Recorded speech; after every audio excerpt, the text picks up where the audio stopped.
City sparks, city sparks.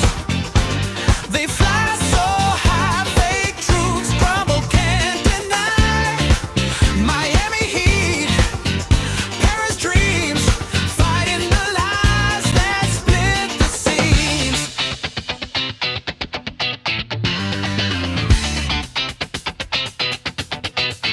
Cobblestones talk, whispers spread, shadows dance where stories bled. Screens flash blue, headlines scream, reality fades, just a meme. The night won't tell, but the streets still know. Underground whispers, the truth will show. City sparks, city sparks. They fly so high, fake truths crumble, can't deny. Miami Heat, Paris dreams, fighting the lies that split the seams. Hello, my darlings. Good evening, ladies and gentlemen, and welcome to Banksy Star Live. I'm your host, Banksy. Usually I will be on Harvest TV, but if you want to catch me on there, you're going to have to catch me in the streets. But for tonight, we are... Oh, wait a minute. What's this? Shit. Okay, sorry. Getting some messages through, but nothing's going on tonight. Tonight, it's just your usual Insomniac at 11:20 in the evening UK time, but it is mid-evening, I believe, in the US. So yeah, it's actually early evening in East Coast, West Coast, and all of that. So it's a good time for the Americans. And to be honest with you, the show is really all about the Americans. Let's be honest. This is Black Friday, and it's when everybody goes crazy. So we're gonna look at some insane Americans doing some insane shizzle, and judge them by it, because why not? Why not, indeed? And also, this will be more of in a style of a radio show, so it will actually be more of me playing some music occasionally, and then covering some topics in between. Hello, Mr. Fat Loba. Hey, Loba, how are you, mate? Hey, yo. So let's begin without further ado. Or should I be delaying this a little bit longer? I don't know. I might. Actually, no. Let's just go. Let's just get in. Let's get in there deep, balls deep. Just want to make sure that I'm still live, though. As in, did I actually go live? Did I? Did I not? I don't know. Oh, yes, I did. Yes, I did. All right. Let's do this thing. Now, these people would normally be regarded as the retards who lose their collective shit over an LCD TV.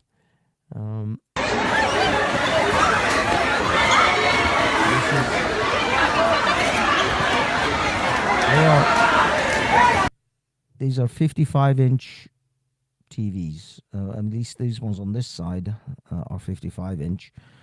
The ones on the other side, I think they were 32. Why is anybody grabbing a 32-inch TV unless they're practically for free? Who cares about who watches 32-inch TV anymore? It's all about the 55 and 60, right?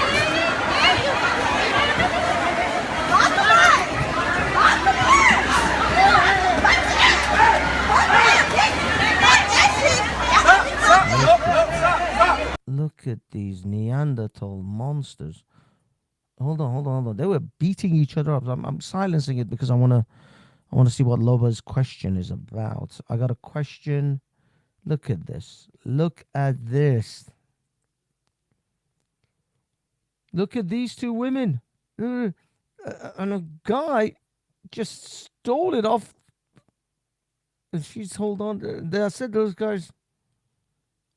Oh my god. Oh wait a minute. Wait a minute. Was she trying to grab it? The the one in the red.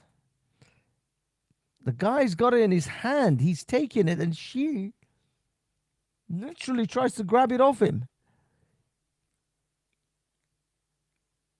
Oh my god. Oh my god. Anyway, got a question. I used to love watching Gonzella Lira. Gonzella Lira. Did you used to watch him? Is that Coach Red Pill? I like to. I'm thinking that is the name of Coach Red Pill. Is that why it's called Black Friday? Oh, Loba, you naughty boy. Maybe that's why it's called Black Friday. But Gonzalo Lira, if that's Coach Red Pill, the one who went to Ukraine and then became ill all of a sudden as he was imprisoned in because he was talking a lot of shiz in what do you call it, in Ukraine. I don't know if that's the guy you mean. Then please clarify. Otherwise, I may be thinking of a different person, or we're both talking past each other. I don't know. So that was that particular Black Friday. Let's check this one out.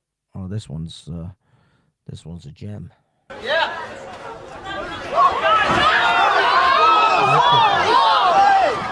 Look at this. People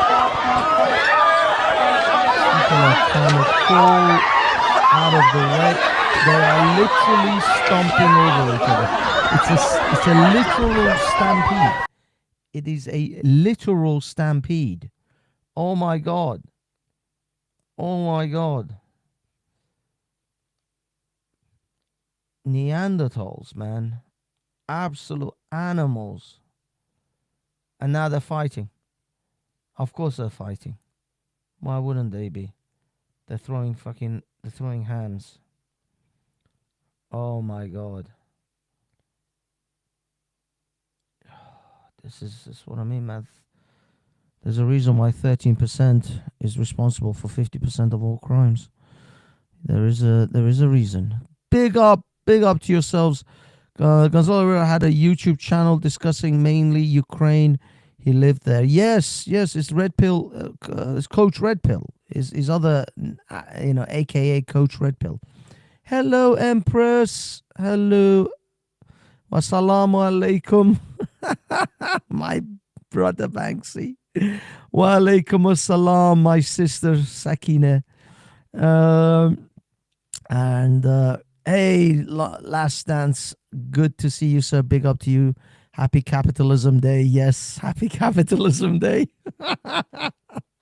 We're just enjoying some of the finest footage of either. I think these were previous Capitalism Days, but they're all about the same. It pretty much repeats itself once a year, every year, where these people are so desperate. Look at this. Look at this. The woman just pulled out 2 TVs immediately. Blaupunkt. Actually, Blaupunkts are good quality telly. I got to give it to them. Those are. And Bang & Olufsen. If you can find a Bang & Olufsen, you're not going to find it on these bargain bin crap. I mean, look at these Samsungs. Look at these people. They are just going for the Samsungs. Look at this. Look at this. It's like a scene from the Serengeti where the great buffalo migration. Now we observe the Homo sapien capitalist as they move in order to acquire what they require for the long winter ahead entertainment system. They all gather once a year at this watering hole in order to make sure that they have the latest electronics to see them through the cold months of January and February. This is literally life and death to most of these animals.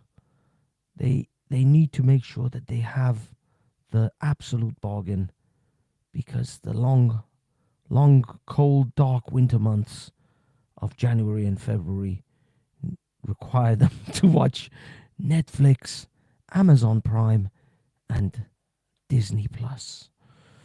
Holy crap. Actually, I don't know. Should I throw out the link? Let's throw out the link. Why not? Does anyone want to come up? Does anyone wishes to come up?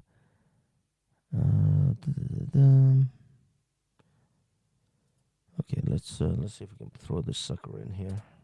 There we are. If anyone wishes to join me this evening, feel free. Look at this.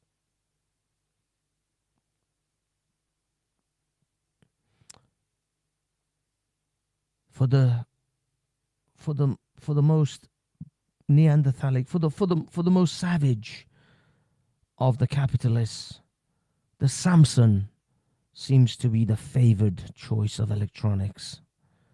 But sometimes they're happy to go with other brands. I don't even know what this is. I don't even know what this is that they are grabbing 2-3 boxes of at a time. Are these phones? They look like phones. Yeah, they look like phones. I think they're phones. I can't be sure. My God, these animals. Animals!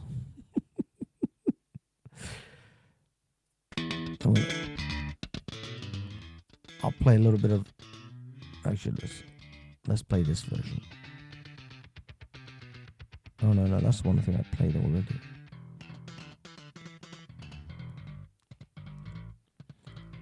Yeah. Have this.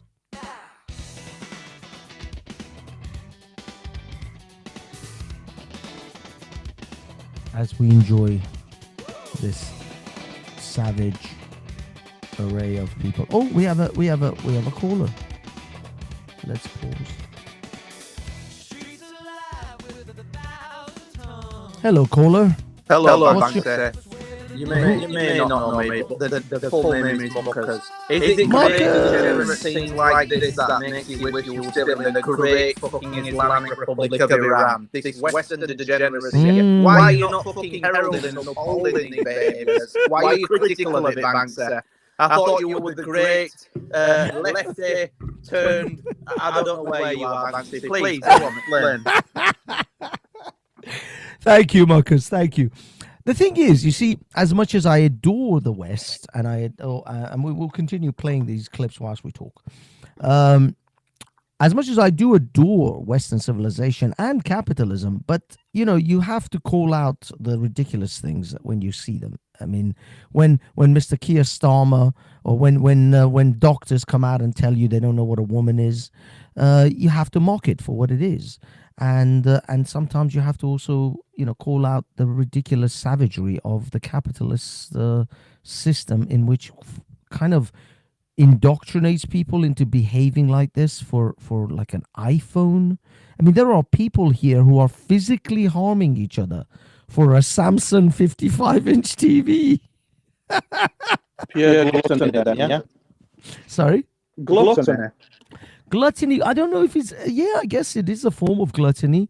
I mean, usually people associate gluttony with food, but yeah, I guess... For instance, there was a patch of press washer I saw somebody pull out one of those baskets. Is that really necessary in, December in Britain? Or your weather problem? Yeah, but you see, if they don't get it now, it's going to be twice the price when they actually need it in the summer. This is in a shopping center. People are like falling. I think things fell from the top floor down. This is like some kind of like, I don't know if you know Westfield in London. It's like a shopping mall. People are fighting in a shopping mall. This is America. This isn't UK. Yeah, these are another extreme. Yeah, the thing is, we don't really. I mean, even at the height, because in Britain, for our American cousins out there, we actually don't have a Black Friday. I mean, we do now because it's been Americanized and Amazon and Apple kind of pushed it. But in Britain, it's usually the bank holiday that we have, because today is not a bank holiday for us. The bank holiday we have is Boxing Day. Boxing Day is our sales day. It's our Black Friday in Britain. And so normally you would see these kind of manic scenes in British malls the day after Christmas, which is what we call Boxing Day. But now I guess Black Friday has kind of seeped into our consciousness as well through Amazon and through various internet things. But we still don't get these scenes in the shops, because I don't know, do shops do Black Friday in Britain, Marcus? Do you know? I've just got a mouthful of food. I'm listening, Banksy. Oh, your guest is echoing hard. Damn it. Yeah, unfortunately, when I share the screen, I end up echoing. Okay, let's Sorry, stop the sharing. shops do Black Friday, yeah. There was one on by me, but I don't really partake in any of it, Banksy. I haven't got the expenditure to invest in these products for a sell on value in spring, which is what they're doing with those Karcher pressure washers, you know. Yeah. They're getting straight on eBay come February, March, April time. Oh, is that what you think is, that people just buy 2-3 of them and then come I think so, January, yeah. February, bam, they just stick them on eBay and flog them off. Yeah, Possibly. that could be an Right, idea. Banksy, Actually, I I'm mean, going to wish you a very good night, and I hope you enjoy the rest of your stream. But I've just got Oh, some good grub man. arrive, and I'm going No to worries. eat it in peace. Enjoy, sir. Enjoy. And you your enjoy meal. your weekend. Bye, fella. Bye. Take care, mate. Take care. You too. Okay, Marcus, thanks for coming up. Okay, where were we? Let me go back to sharing, because I can share now with Marcus gone. Unfortunately, when I get someone on and I'm sharing my screen with sound, it all goes nuts. There we are. We're back. We're back in black. Let's put some background music on as we enjoy.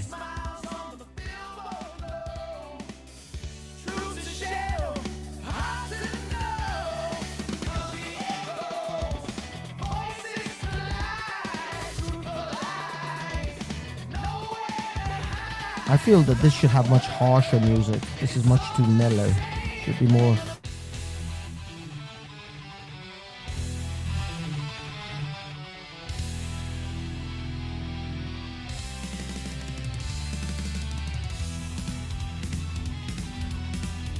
Let me see if I can find that.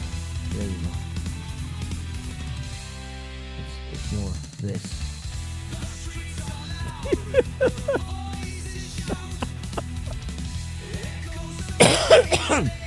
Okay, let's see what the chat's saying. Actually, let me see if I can pin that.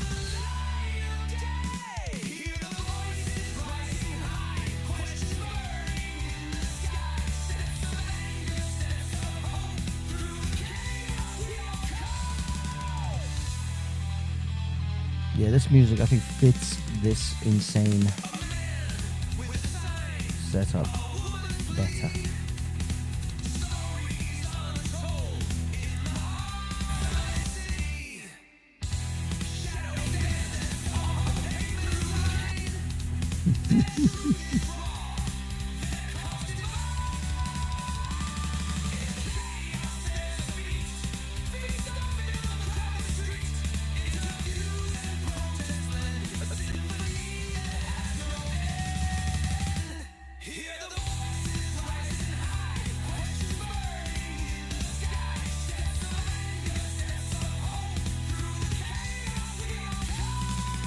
So, let's see what you guys have to say. Yeah, thank you, Fat. Yeah, unfortunately, when I share someone, JP Morgan are moving into Britain. Yeah, of course. Yeah, all these American companies are. I mean, the JP Morgan's been in Britain a long time. Big up life. We're just observing some of the finer parts of capitalism. You see, I just feel that we should be. I think we should be above it. We should be better than these kind of behavior. I mean, look at this. Look at this. Look at this. Look at this. These people are literally fighting over whatever the hell this. Look at this. Look at this. Okay, that one gave up on it. The one with the white jacket. Oh my god. Oh my god, they're throwing hands. Now they're throwing. Oh, look at this. Holy shit. Holy shit. There's a reason, man. They say 1650. Just remember those ratios. 1650. Oh my god.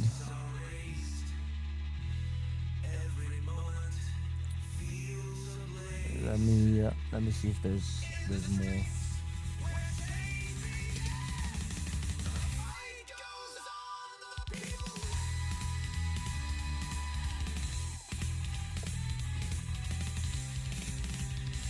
I think we've seen that one.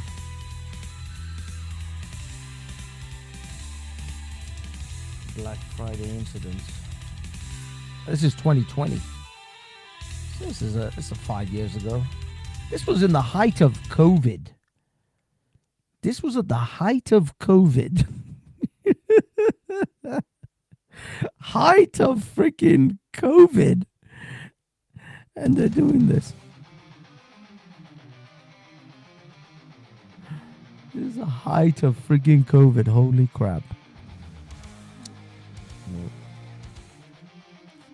And by the way, they haven't got better any better. I'm sure the videos will come out probably tomorrow. Oh, go on. Loba has a real point in discussion. Go on, give it to me, Loba. The COVID inquiry ended and the main purpose has been fulfilled to relabel vax injuries as long COVID. The problem is with that subject, if that's the subject you're talking about, it's still a sensitive subject on YouTube, believe it or not. It's still algorithmically sensitive. So it can't really... Officer Dibble! I know that character. I don't know you, because I think I've seen YouTube Dibble, but I remember Officer Dibble from Top Cat. Great cartoon.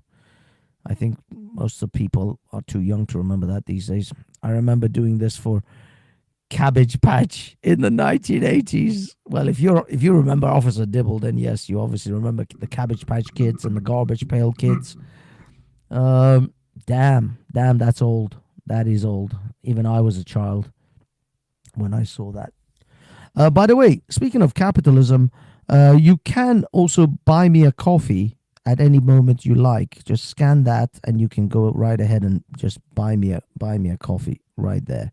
You can the QR code is at the top left, or you can click on you can scan this QR code, or even if you want to go to the next level, you can just go to https buymeacoffee.com UK Harfest TV UK / Harfest TV UK. Yep. So you can go ahead and do that. Capitalism at its finest, people. Capitalism at its finest. We will never shrug away from maximum capitalism on this channel. We are shills. We will shill for it. Where is this? LA? I'm not entirely sure where most of this is. This is from 2020, by the way. This isn't actually this year, but I don't think the savagery has subsided any more than 2020. But you know, it is what it is. What is it that these people are even scrambling to get? What I don't understand, because it's got to be some sort of mobile device, because these are small items by the looks of it. What? Oh, dear God. The one place that I've heard in Britain, and it has a Boxing Day sale which people queue up outside, is called Harrods. The Harrods Boxing Day sale. Apparently that is a very, very sought after sales.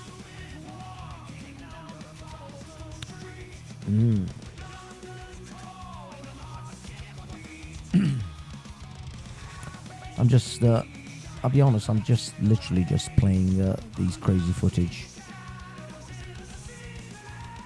and scoffing at the what do you call it? At the desperation of human beings. The COVID inquiry, and okay, we've done that. Hey, Jay Rillo, my man, big up to yourselves, Mr. Rillo.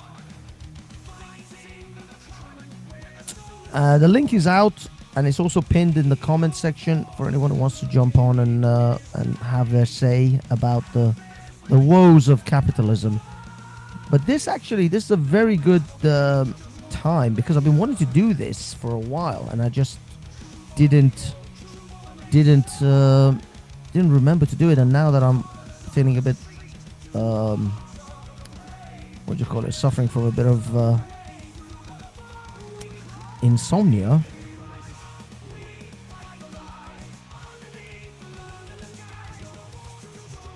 let's review. Let us review the very person who supposedly despises all this concepts of capitalism. I think this actually brings us nicely to the next conversational piece. Oh yeah, this is, by the way, this is what I used to get the imagery. The imagery. I like this. I love this movie, by the way. If anybody want to sit down and have a chat about this at some point, let me know, because I could have talked endlessly about this film. This film was so far ahead of its time. It's unbelievable. This film was massively ahead of its time. Ooh, we have John. Yes. Big up yourself, John. How are you, mate? You're all right. You too are suffering from insomnia by the looks of it. No. I was just come to help you out. Good man. Good man. Are you tired? It's all right, John. It's all right, John. Go to sleep, mate. Go to sleep. I can take it. I can take it from here. I know you're. Oh, wait a minute. I got to stop the sharing because the echo. Yeah, the echo is gonna be crazy for the people in the chit chats. So how are you, John? I saw you actually on what's his name? Socialist Society X. Yeah, Society X earlier on. Yeah. You, John, you, Roy, Jupes. Was AY on there? Yep. He was in the chat. Oh, he was. Yeah. Oh, I see. He wasn't actually on the panel. No. So it was just a silly Friday evening. You know what I mean? Yeah. How was the whole thing? What'd you guys talk about? I can't even remember what we were talking about. Just talking random shit, I think. You know, usual stuff. Just randoms. Yeah. Just some random shit. All right, you nice. know what I'm like. Just chit chat on a Friday evening. You know what I mean? How'd you guys get on when was it? Well, I saw you on Wednesday afterwards. I left because I saw Roy and you do live from thingy, from the Admiralty, right? It was Cockspur Street. Just so past the Admiralty. So it wasn't the Admiralty itself. You know when we left you? Yeah. Just before there. Can you still hear me? Yeah, I can hear you. You broke up a little. Yeah, it sometimes kicks me off. This restream. No, so you're still good. You're still good, my man. Okay, but yeah, so you guys went down to that pub, and well, we didn't go to the pub. We just outside the pub. There was tractors there. We saw the police closing the road, and they brought low loaders in and dragged one of the tractors off. So. Okay. Yes, I saw that actually. I saw young Bob. Kind of. Yeah. He I don't know if young Bob was there. I don't think he was. No, sure. He wasn't. He wasn't at the pub, but he was at. He was recording the one of the tractors being pulled towed away. Okay, yeah. Because I saw it on his X account. He posted it. Okay, that you might have got there late. Yeah, so they nicked one tractor. Yeah, it looks But, like at the end of the whole thing, they did actually nick one guy's tractor. Poor yeah, man. I God felt knows how sorry much he has for to him. pay. I think Nigel Farage volunteered to pay for the all Oh, did the he? what I heard. You know what I mean? To get the Dunno. tractor back, the fees. Yeah. So, but That's the good of poor them. the fact there was a load of young farmers there, and they were saying, Mm. who gets your milk to your door? You know what I mean? We're the people. Yeah, It's yeah, just yeah. they had to Yeah, no, agree. it was Yeah, good. It was good, but and it was good to see the farmers out. I mean, Rachel Reeves still screwed us. We're still screwed in the yeah, buttocks. But the thing is, you see, this is how they do it. The sneaky bastards. They're going to mm, spread it across a few years, so they're not going to hit you with it right away, so that you don't feel the pinch. But it's like a gradual. It's the boiling frog in the pan. They turn up the heat mm, slowly, and eventually you just boil yourself to death. But people are that's too it. wise to that now. People are on it now. They know that that's how they're moving. Mm, So people are going to start leaving the country. I mean, there's already. I'm literally hearing like. Well, I mean, I already heard last year when I was not last year, 2020. No, it was 24. Yeah, I was in Philippines yeah, for a wedding, and there was a doctor. Because the person who's a relative of the family, he's a doctor, mm, and he had a bunch of doctor friends come. All the people he went to university and stuff with. A lot of them are now either in New Zealand or Australia. The guy said to me, I moved to Australia. I qualified as a doctor. I worked for like a year or two in the NHS. And then I was like, screw this. And I just left and I went to mm, Australia. And it's the best thing I've ever done. I've yeah, got the highest quality of life. I've got a massive place that I live, swimming pool, hot all the time, great weather, great, accommodation, great quality standard of life. mm, Because people don't become doctors to live in a shitty flat and rent a shitty flat in London for the exactly, rest of their life. You become, I exactly. mean, at the minimum, if you at least made it to become a doctor, you're not some friggin' McDonald's worker. You're not some Mm, petty shit. You became a doctor, one of the highest revered professions in the world. And then you're subjected to living in a shitty one-bedroom flat and pay through the nose in taxes. yeah, No, these people have talent, they're educated, and they have skills. They have mm, a highly desired skill around the world. So yes, that's where they're gonna go. And then the paradox of that is that the government then has to say, well, we have to bring in all these immigrants. Who's gonna work in the NHS? It's like mm, assholes. You are literally forcing doctors who qualify here to leave this country, and then you complain and say, well, we have to bring in foreign doctors. There are no doctors. Yeah, because you discourage doctors who I know, already got trained here to live here. You make I their know. lives a living hell. You turn the country into a shithole, and then you tax the living crap out of them, and then you wonder why they're leaving, and on the reverse of that, you have to bring in a shitload of foreigners to be your doctors. I swear to God, I Madness. swear to It's God, it is. madness. If I had a plan, there are lots of people who say, like you type for Chat GPT or some kind of AI. If you were the devil, how would you destroy Britain? That people ask these sort of questions from AI. This would be Exactly, it. exactly. This would be the pattern. This is how you would destroy Britain. Oh yeah, You would yeah, destroy its infrastructure. You would discourage its talented people to stay. You'd essentially, force them all out. Tax everyone to the extent where anyone who has any kind of business or entrepreneurial ambition knows they have to go out of this country. I mean, if you want to be an entrepreneur, you can't really do it in this country. You have to leave. You have to go to Dubai. You have to go somewhere where they actually allow you to grow, because taxing the living crap out of you in those early years of you trying to start a business, you're never going to kills get you. off the ground. Yeah, it destroys you. It absolutely destroys you. You can never, right now they force, even if you employ one person, you have to pay their pension. You have to set up a pension plan for one employee. Well, as a startup, you're screwed. You could never do that. You've got no chance. That's why there's going to be no growth, because no one can afford to employ anyone. Exactly, and I know a certain person. They've owned their own company. They employed a secretary. She was there 2 months, and then goes, "Oh, I'm pregnant," and they got to pay the full benefits and maternity leave. And it's only a small company. Do you know what I mean? And I found out today. I think last year, 130,000 British immigrated. They've gone from this country, and these are just not all multi-millionaires. A lot of them are just normal people.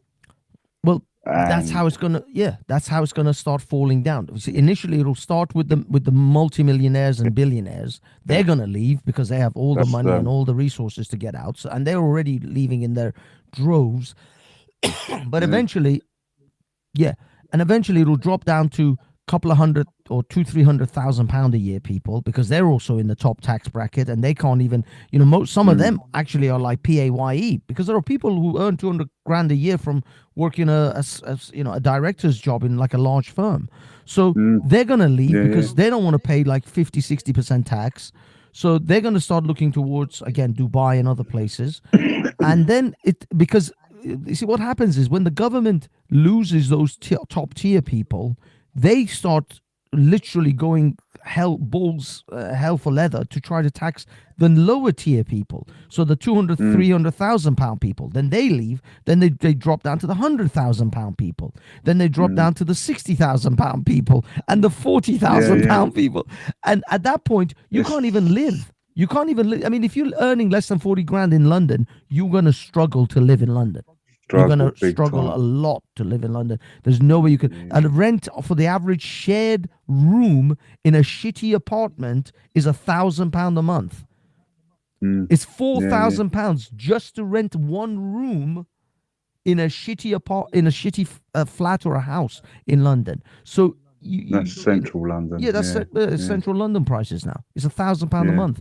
So if you're earning less than £4,000 a year, you can't live in London. It's crazy. Sorry, 4,000. 40. Yeah, 40, 45, but around £4,000-5,000 a month. Some people have to earn just to be able to live in London. If you're paying £1,000 a month for rent, then maybe bills, all these other stuff. It's crazy. It's absolutely ludicrous. Madness. So anyone, see what's happening now is that because they're screwing so many, because these morons who think, oh, tax the rich, the rich never pay taxes because the rich have an army of lawyers and accountants who know how to get them out of paying taxes. That's the whole point of being rich. That's it. These guys, they've never read one single book on like economy. They see what these idiots have to do is they have to read the book Rich Dad Poor Dad. I don't know if you've ever read that book, but trust me, it's a great book. It's got a bunch of other. Yeah, definitely. It's even on YouTube. You can just listen to it. It's audiobook. Rich Dad Poor Dad, the audiobook. You can just listen to it. You can just put it on and just, I usually listen to these things when I do long drives. I listen to very long books, like 10-hour books. But this one isn't even that long. It's not a massively long book, but it's just a great educational book. And this was decades ago this book was released, so it's nothing new. And in that, it literally explains to you why the rich will never pay actual taxes. This Robin Hood nonsense of taking from the rich and giving to the poor doesn't work in reality, because the rich know how to get out of these things. And if worse comes to worse, if they close all the avenues of the rich avoiding paying full taxes, the rich simply move to a country. They move their assets to a country that doesn't pay taxes. So they can still come here. They can still have like a property here, but they'll pay minimum taxes for that property. and their actual profits and their actual wealth is held somewhere else, which you can't touch, which your And chancellors and your accountants can't reach. Your HMRC doesn't get to that. yeah, and there's another thing as well that you're like we're talking like I think they worked it out like say like somebody buys like a £4 million house, Mm. which can easily do in London, in Surrey, and all that. You get the add-on effect of people needing gardeners, new white goods, Well, yeah. decorators, stuff. It Oh, flows down, yeah. and them houses. Sorry, John, you're breaking up on me, mate. John, damn, he's. Hello. Okay. You're coming back. Okay. Say again.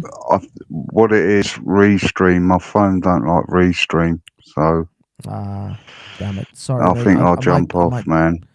Yeah, no worries, mate. No worries. Yeah, because I just I might do this on another on like StreamYard or something next time. StreamYard's much Um, better. Restream, I always have a problem with.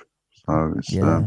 It's just Restream allows you to do it for free, as in without limits. Your StreamYard, you get a certain amount per month. you still get And then 20 hours, didn't you? yeah, you get quite a lot, but you know, I've set everything up in Restream now, and so Okay. it's kind of convenient. So that's why I go Yeah, there. But yeah. to be honest, I wasn't expecting anyone to really jump on. I was just going to rant away for an hour or so, and then go Well, to sleep. I just wanted to jump up and say hello. I mean, Good man. you're my favourite, Banksy. I love you, man. You're my favorite. You're my favorite. Everyone, by the way, John, do you have your channel link? Let me see if I can find John's. It's John 4539 JON. 4539. Let me find it. There you are. You see, you Hey. and Roy, you guys have got like easy names, but extremely difficult to find online because John is like a billion Johns in the world. So That's it. it's going to be hard. And Roy as well. Roy is like impossible to find his channel. There's a reason why we do that. Yeah. You don't want to be found. Don't want to be found, mate. Oh my goodness. But yeah, guys, there's John's. If anyone hasn't seen John's channel, go ahead, go there and do your thing. Subscribe. He produces great stuff from. Oh my God! You posted the picture of the you posted the shorts of the you. of the no the thingy the Christmas dinner we had In the pub. in the pub. Yeah, I just saw it. Christina. I'll take it. That was good, man. It was really well made. Yeah. No. Leave it. I'll But make you it's, famous, but it's mate. just I just noticed it. I didn't. Yes.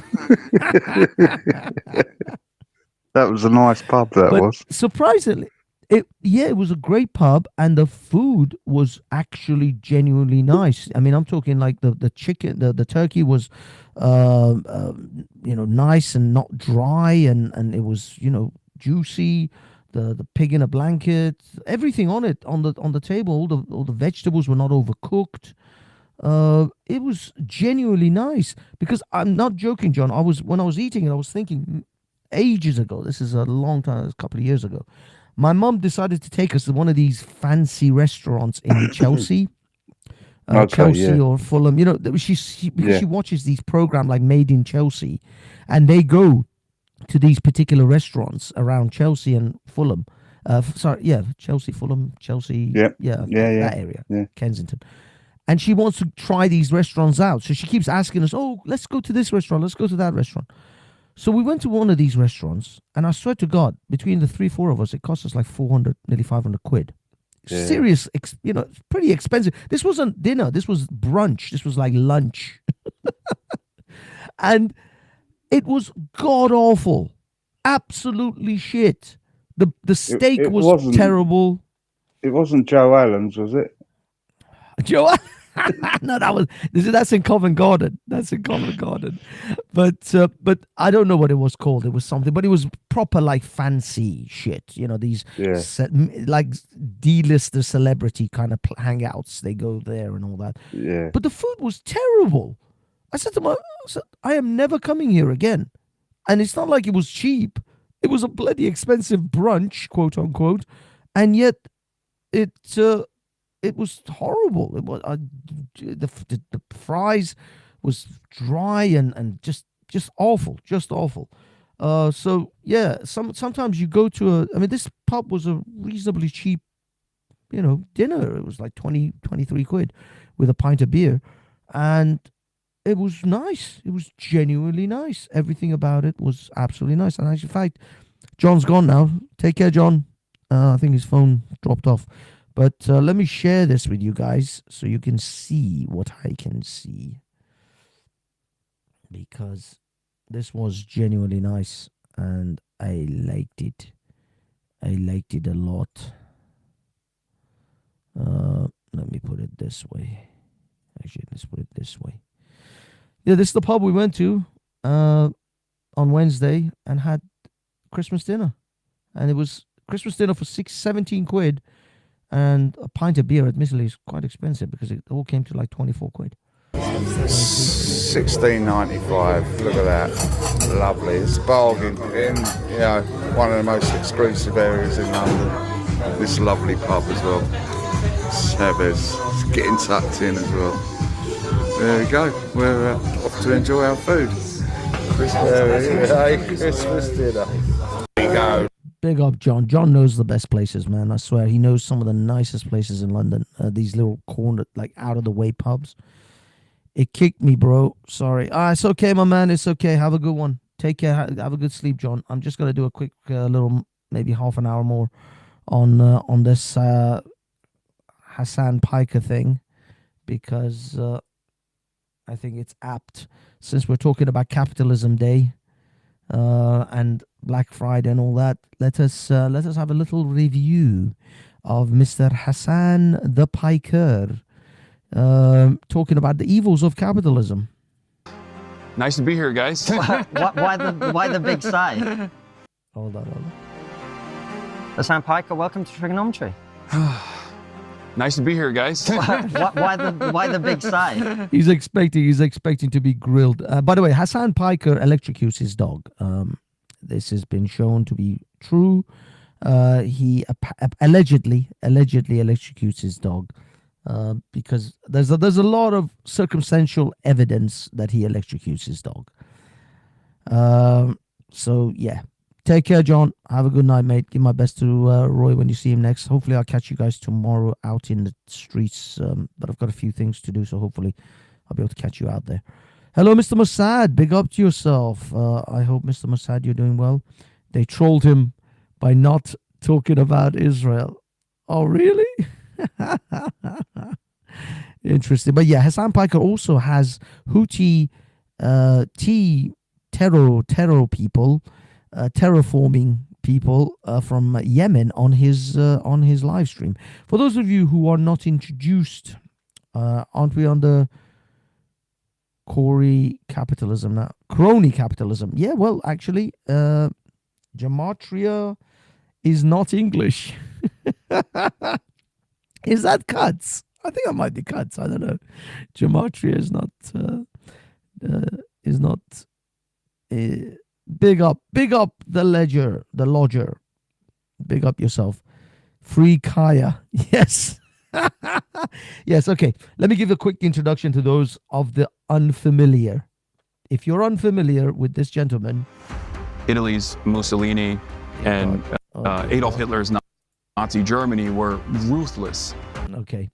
Yeah, for those of you who are not familiar with this individual, Mr. Piker of the Hassans, he is a Turkish American, the grand nephew to Cenk Uygur of the Young Turks. Cenk Uygur of the Young Turks is one of the founders and CEO of the Young Turks YouTube channel, which is a quite a large YouTube channel. He is a nepotism baby in which he got his uncle to give him a job at the Young Turks, where he was initially, he gained a little bit of fame. He is quote unquote a devout communist who lives in a $20 million, or is it, oh sorry, no, it's a $4 or $5 million house. I thought it was more than 4 or 5 million, but anyway, yes, this communist, devout communist who lives in a $5 million house, which he earned most of that money from Twitch. He is considered the world's biggest Twitch streamer. Twitch is essentially, or started off essentially, as a gaming platform in which young men and women would play games and others would watch them play games and they would be impressed. Kind of like PewDiePie and many other gamer influencers. Now, Twitch has evolved. Amazon bought Twitch, and it has become a bit of a shit show. It's horrific over there because the admins are assholes and they don't apply the rules evenly. When Hassan brings on a terrorist from Yemen, he doesn't even get a strike or even get a day's worth of ban. Whilst if anyone else even talks about terrorists, they get banned from Twitch. And many others have been banned almost, I think a lot of them have been banned permanently for almost doing nothing at all. Some guy called Ninja and many others who just simply talked about some of the issues that they had with either Twitch or other things. So yeah, Twitch is a shit show, and everybody over there is, well, a lot of people left Twitch. A lot of big streamers left Twitch for those reasons. Hello, my darling Empress Janet. Oh my God, Empress Janet. Love you, Empress. Happy belated Thanksgiving. Happy Capitalism Day. Black Friday. So yeah, this is the rundown of Mr. Hassan Piker. He's a Nepo baby who essentially got his uncle to kickstart his career in social media. And he said things, in some of the things that he's said in the past that have gained some controversy, such as America deserved 9/11. That was one of his doozies.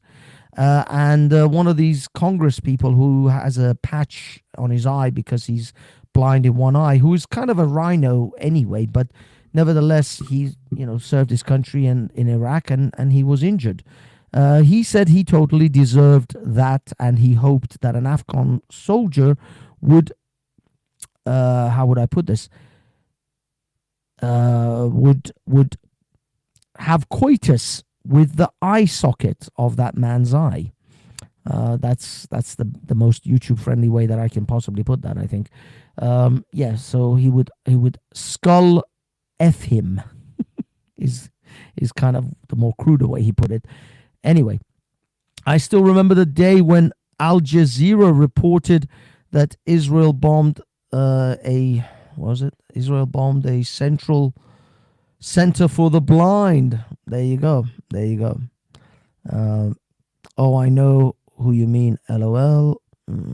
Everybody else talking amongst themselves. So, my darling people, let us move swiftly to Hassan Piker and his crappy opinions about the fact that he despises capitalism, and yet he is one of the biggest beneficiaries of capitalism. The irony has, I think, gone over this man's head. Oh, by the way, Atheism is Unstoppable calls him Brown Fabio.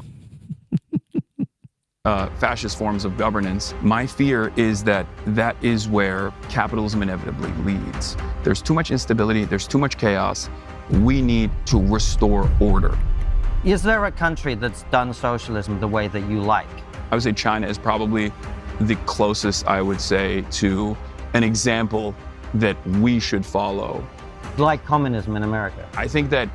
I find it ironic, though, that he says China is the way that the example that America should follow, and yet China is a place where he could go and live and try to do what he does in China. But yet he wants to turn... See, I don't get this with these assholes. It's the same with the Sharia morons as well. The Sharia fanatics. They have nations where they could or are trying to implement Sharia. Afghanistan is trying to do it. Pakistan is having a go. Iran is making an effort. There are countries who are literally trying to implement Sharia, and the government of the time is in favor of Sharia, and yet these Sharia morons don't want to go and live in those countries and try to help them achieve full Sharia. They want to turn a Christian nation like Britain or Germany into Sharia nations. And it's like, idiots. Wouldn't it be easier if you want to live under Sharia and you think Sharia is the best system? Isn't it easier to go to Afghanistan and say to the Taliban, I'm here to help you attain full Sharia, because they're already trying to make it into a full Sharia state, and live with them? It's already available. So the same, Mr. Piker, if you enjoy the Chinese system, if you want to live in the Chinese communist system or socialist capitalist, whatever, then go and live in China. Why are you trying to destroy America and make it into China? Just go already into the ready-made country that you like. If you like China, go and live in China, and let the rest of us who like America the way it is live in America. I just don't get this absolute insane moronic attitude of, well, I want to live in America, but I want to make America more like China. Go and live in China. Communism would be most likely an international thing. It'd be like the Star Trek universe. No, it wouldn't be like the Star Trek universe, you moron, because the Star Trek universe has a few elements in place. There are prerequisites to the Star Trek universe, which has to be in place before you can actually implement that system. And some of those things are the technologies, which is, for example, the replicators, the medical replicators. These things had to be in place before Star Trek, the Gene Roddenberry Star Trek could exist, because resources are finite on this planet. You have to make certain things. It's the Maslow's hierarchy of needs. You have to make certain things completely infinite. Infinite food, infinite supply of medical supplies and food and medical care, and infinite supplies of many other things, which people don't have to then go and dig and plant food into the ground and farm shit. If you can make those things infinite, which is essentially what Star Trek has, nobody starves in the Gene Roddenberry Star Trek world. Nobody starves, and nobody's unable to get medical health care in that universe. Everyone on Earth gets all of those things always for free. So if those things are free always and available and no one has to work for it, then maybe you'll have a chance. Of course, you have to deal with the fact that there'll be a slew of people who are just lazy and will not do anything.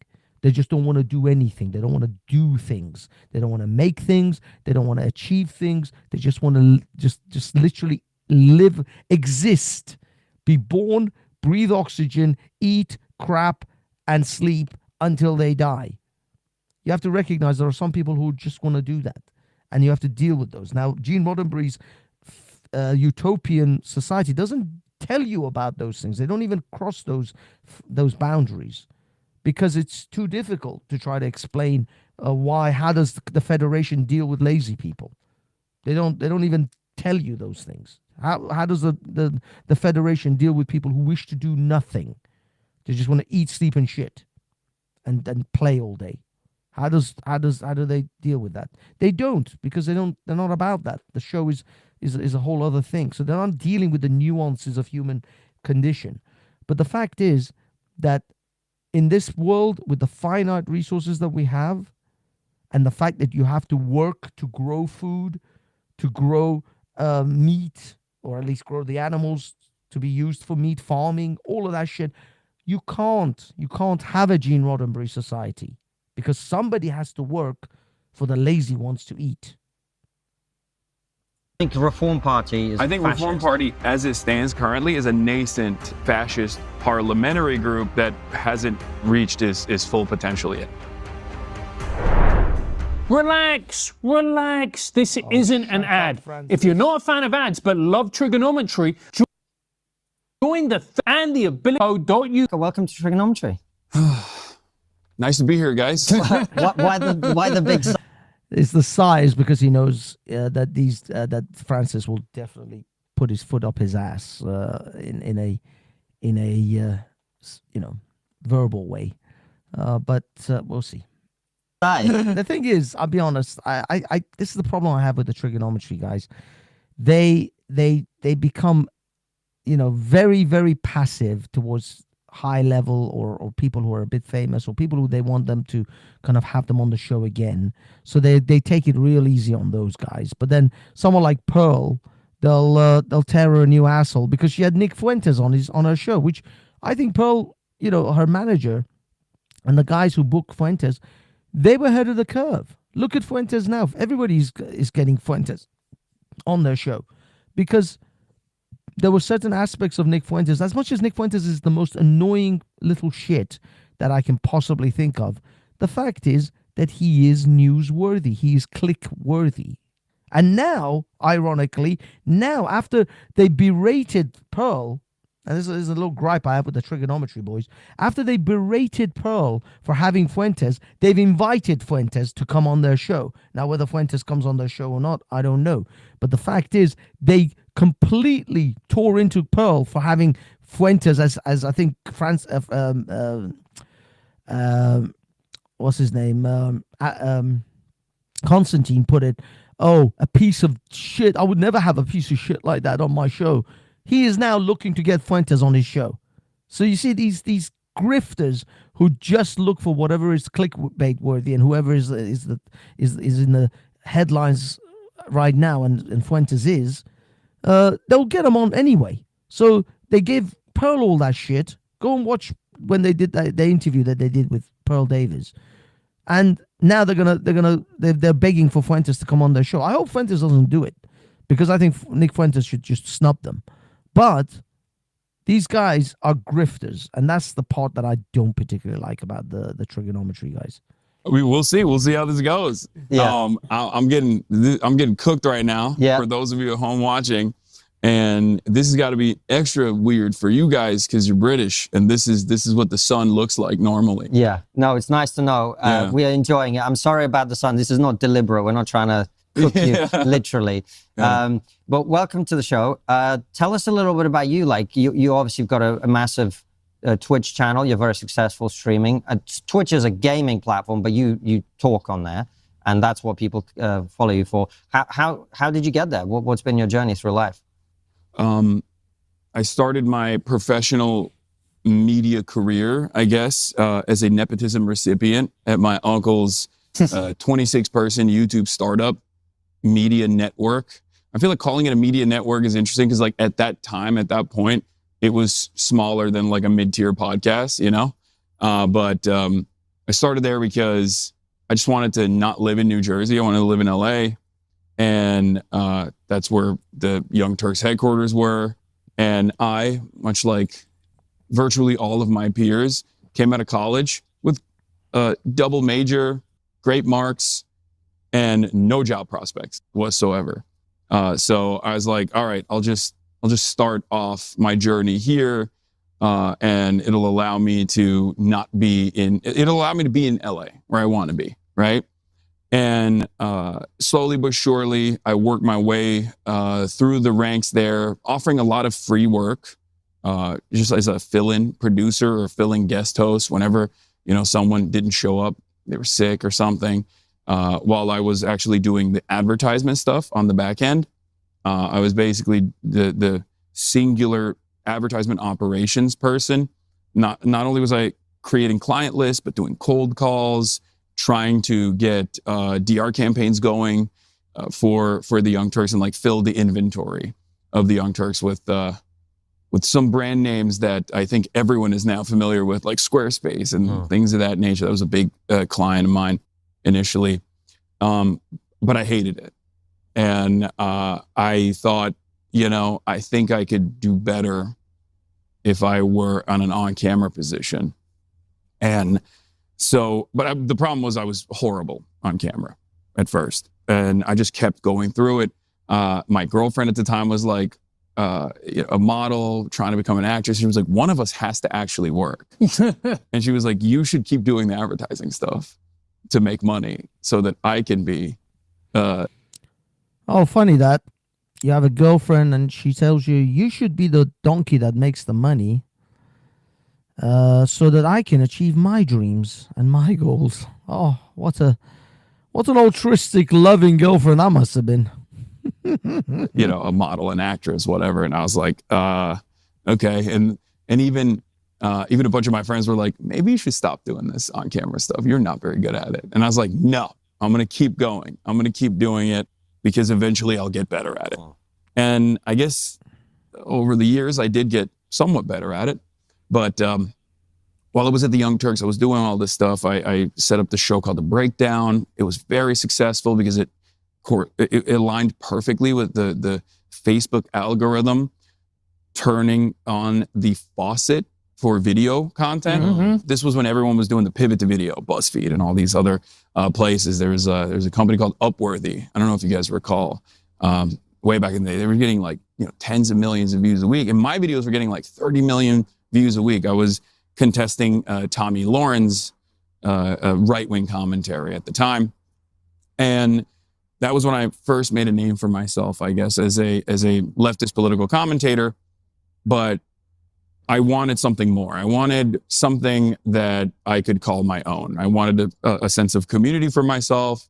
I didn't want to be under the umbrella of the Young Turks as much as I was.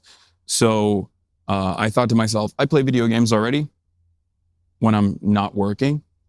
Might as well go to this platform called Twitch. It was a video gaming platform at the time, even though there was some commentary happening there as well. And I decided I'm just going to strap on a PlayStation camera onto my PlayStation 4 at the time and start live broadcasting and while I play Fortnite. And I have a bunch of other friends who are journalists, activists, organizers, and whatnot that I play Fortnite with anyway. So we'll just talk about political issues while I do this. Now, there's a couple different reasons why I did that. Like I said, one, because I wanted to have something of my own, a media property of my own.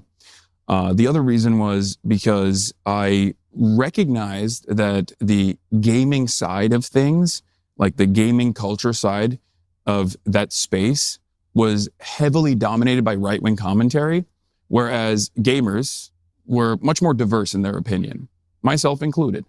And I wanted to present an alternative. I also wanted to go against the grain, because at the time, we're talking like 2016, 2017, at the peak of like woke SJW cartoonish depictions of what the left represented. And there was some validity to the arguments that were being presented. Obviously, it was like the most maximalist, most ridiculous depiction of the left. But some people would lean into that a little bit, where they were like, no, we are like this. We are joy killers. We are woke skulls. And I was like, I don't think you... Yes, you are joy killers. You were joy killers. You were the ones who told people like Anita Sarkeesian, who started bitching and complaining about, well, there's enough women in the games, and the male gaze, and they make all the women scantily dressed. And then we got crap like the Last of Us Part 2, where they were all butch lesbians, ugly as sin, and a whole slew of games since then that have just been ugly women in games, the same as ugly women in the Hollywood. It seems that if you have any kind of like beauty, you have to completely cover it up. By the way, a movie reviewer, Desperado or whatever I forgot his actual name. He did a whole video on that. The fact that Hollywood just makes women ugly. I mean, they took a woman like Sydney Sweeney in Madam Web and made her unrecognizable. Most people didn't know even Sydney Sweeney is in that movie, because she just looks so horrifically covered up, and she's supposed to be this like glasses wearing nerd, but there is at no point where they actually show this woman for the beauty that she is. And the minute they got on the red carpet, you realize, oh my God, these women in this film were gorgeous. Why are they so ugly in this film?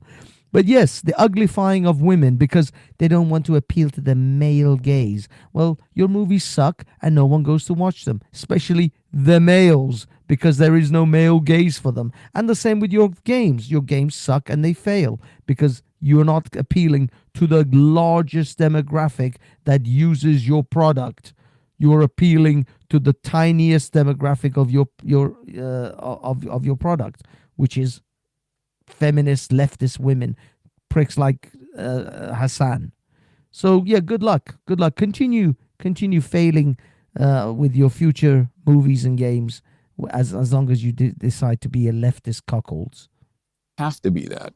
I think you can have fun and also still have progressive values. And I wanted to basically show that to a audience that had maybe never.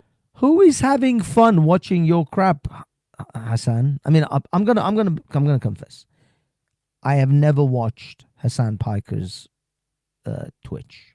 I have never even once actually sat for an entire live stream. I mean, he does ridiculous like 9-hour live streams or some shit, as from what I hear. So there's no way I'm going to watch all of that anyway. I mean, life is way too short for that kind of crap. But I have never been tempted to even sit down and go, "Ooh, Hassan Piker is on Twitch. Let's see what that is all about." Because I know he has the worst possible takes on everything. So no, I don't think he's fun and games on Twitch. I have watched a dude drive a truck. Let me put this way. I have watched a dude on Twitch drive a truck for about an hour. And all he was doing was, he's just a long haul truck driver in America, and he live streams his journeys on Twitch. Basically, just turns on the camera, sticks it on the dashboard, and just goes for it. He was more interesting than watching Hassan Piker on Twitch. So no, I have I have watched one woman do body painting for about an hour and a half. Now, I don't know what that has to do with gaming, but this woman starts her streams with like the nipples covered in paint so that it's supposedly like not exposed, and I don't know, she either wears like some sort of bikini or something, and then she continues to paint her body and does body art for herself, on herself. Now, I'm not sure what that's got to do with gaming on Twitch, but that is available on Twitch. And I have to say, I watched about an hour and a half of that. But nothing on Twitch interests me. Twitch generally bores the shit out of me, and the only reason I have an account on Twitch is because I thought maybe it'll be somewhere where I can live stream I usually do a restream either on Twitch and YouTube, or in this case right now I'm actually live streaming on Twitch and X. So I actually find, and this was before X was a decent platform. Now X is more of a free platform, so I tend to live stream on X more because it's a more free speech platform than Twitch. But that's the only reason I occasionally live streamed on Twitch, and I only ever got one viewer. I don't think I ever got more than one viewer on Twitch, so Twitch isn't exactly my space. Really encountered that. And I wanted to be in an environment that I was comfortable in as a male who games. And that was a very male focused gamer space, which was. And last but not least, I wanted to get better off the cuff, because up until that moment, I had always scripted, format my scripts into an actual article, maybe 30 at a time, maybe 300 at a time if I'm lucky. Then I can get a lot better at public speaking and speaking off the cuff. And values, would you say? Oh, hold on. Now I never shut the fuck up. So I guess it worked. Worked. And you mentioned progressive values and that being something that's important to you. What are progressive values, would you say? I think progressive values, for me at least, are founded around empathy first and foremost, to try and uplift everyone's material conditions to the best of our ability, and focusing on protecting those who need protection, and simultaneously advancing a cause of the way I think about it, advancing the cause of unlocking the potential of every single person, no matter where they are. Because right now, there are probably billions of brilliant people that never actually get the opportunity to unlock their true potential because of where they're born. Like, they might be born in Sudan, in a village that is being overtaken by the RS. Yeah, but that's life. That's life. I don't know how many millions of Einsteins and Beethovens and Mozarts have lived and died in Afghanistan or Sudan or Syria or Somalia. But I don't care. I don't care. I'm not having them import their inbred monstrosities into my country or into Britain. It's not even technically my country. It is the Britishish country, but I just happen to live here. I don't want to live next to these inbred monstrosities, okay? I don't care whether we lost a couple of Mozarts or a couple of Einsteins from Somalia.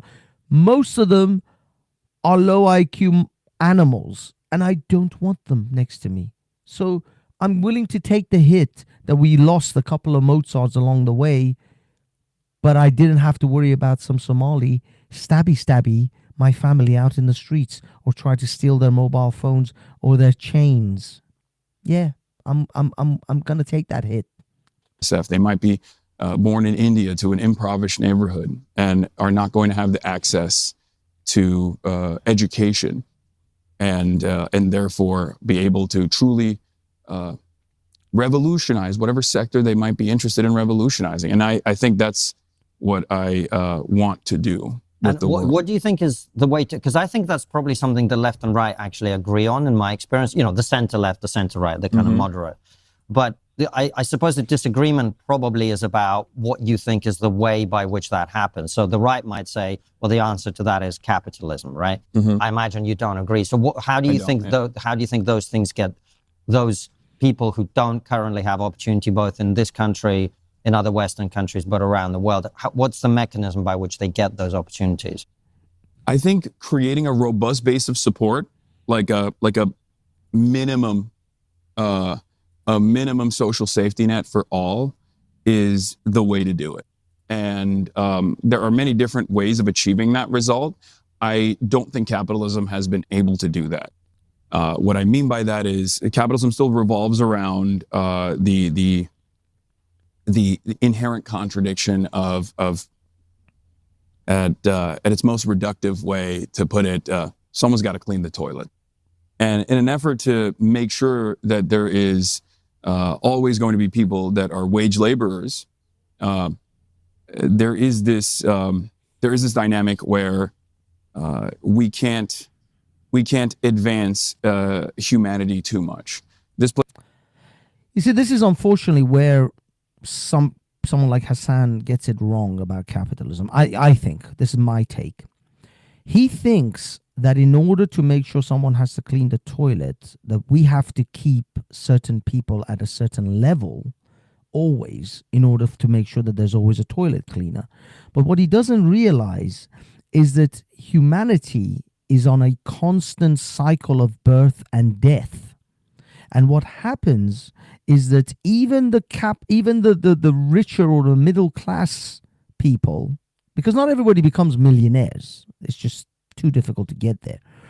But the middle class, they have children who grow up and need to have jobs when they're teenagers, when they do paper rounds and work in stores, 7-Elevens part-time or whatever.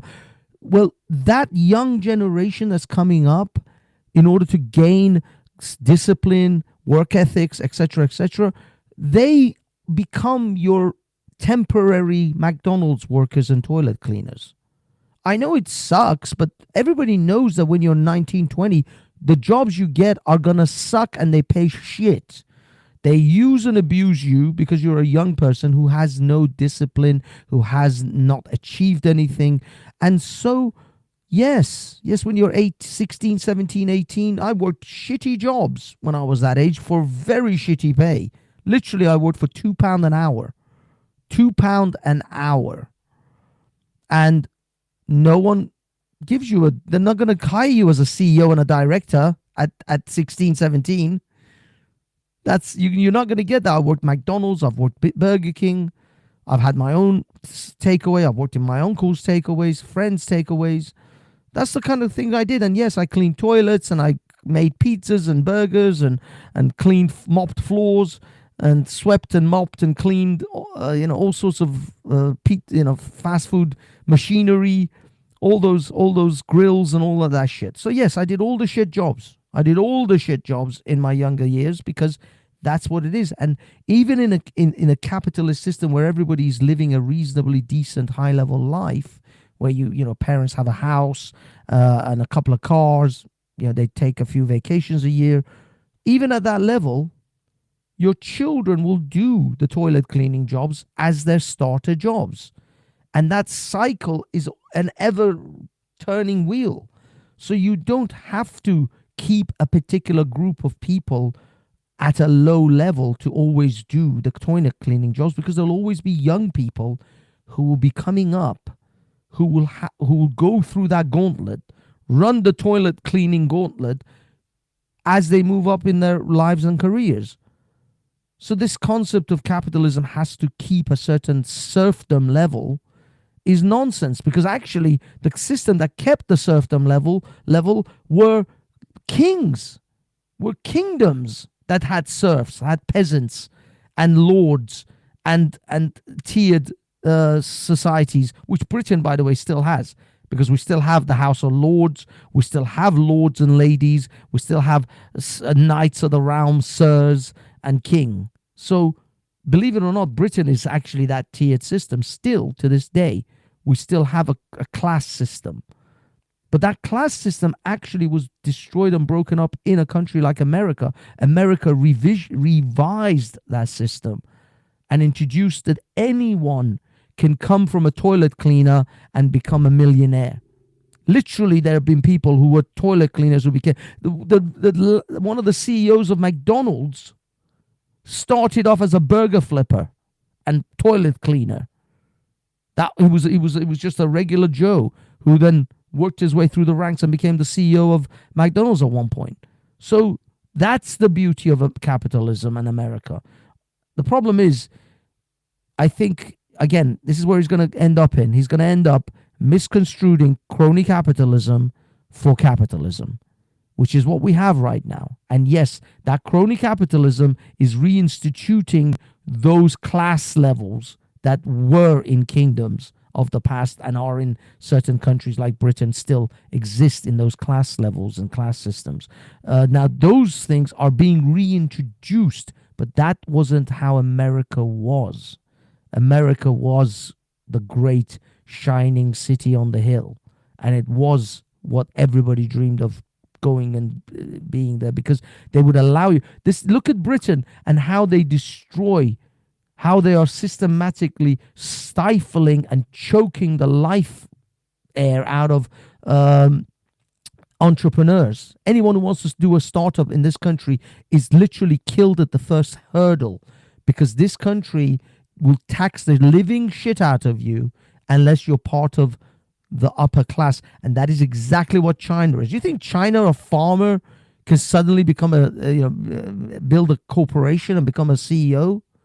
No, not if you're not part of the party. Not if you don't join the party and the political system. You don't just become a CEO and become an entrepreneur and a multimillionaire in China, unless you're in with the political system and the party. And it's the same if you're in Saudi Arabia, in Dubai. You don't just in Kuwait they banned anyone who is not a Kuwaiti to start a business. You can't start a business in Kuwait unless you are a Kuwaiti or you have a Kuwaiti partner. So if I have an idea and I want to start a business in Kuwait, I have to go find a Kuwaiti, an actual Arab, and then partner with him, give him 50% of my business, and then I can start that business in Kuwait. And in Emirate nations is very similar. You have to have some sort of Emirati within that organization, especially if it's a multi-million dollar sort of business. Any large size businesses, they have to have Emiratis invested in it.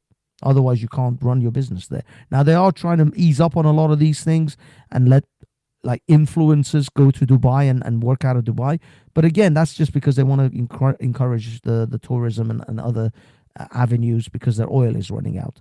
But otherwise, they still keep a very tight lid on who can own property and who can own large corporations in Dubai and Saudi Arabia. They don't allow you to be absolutely free. But America and used to be Europe were one of the few places where you could honestly, as a guy with nothing but a pair of flip-flops, go and build your dream. Apu from Simpsons is actually an example a lot of people use.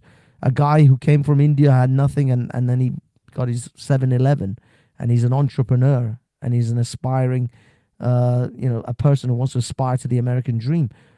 Of course, they then subsequently banned Apu from The Simpsons because he was voiced by a white man, and that was considered racist because they're idiots. But he was one of the most inspiring characters in that show, ironically. Plays itself out in the international scale in unequal exchange, where if we were to allow a lot of the third world to develop to a certain degree, then things would be far too costly. We wouldn't get the cheap materials and the cheap natural resources that we need to extract so that we can have an iPhone for the reasonable price of $500, or even that's increasing now.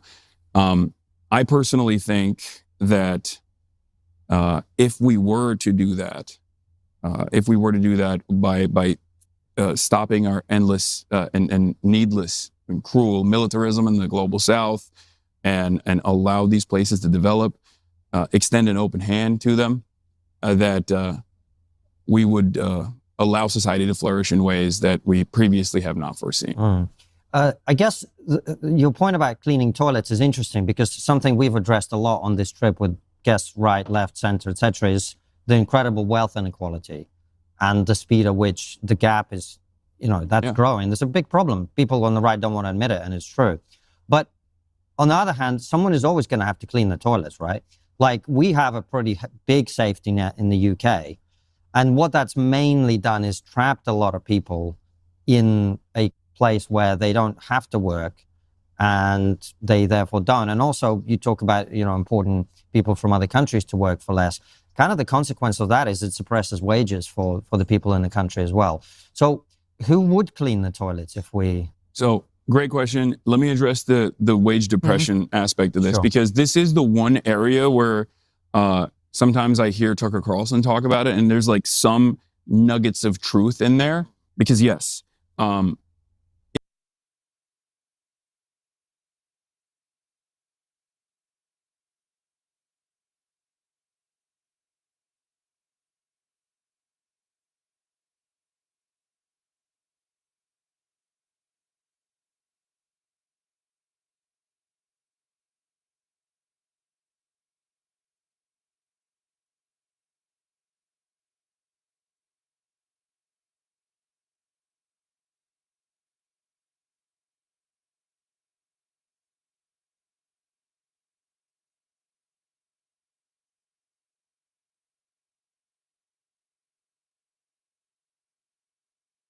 Damn it.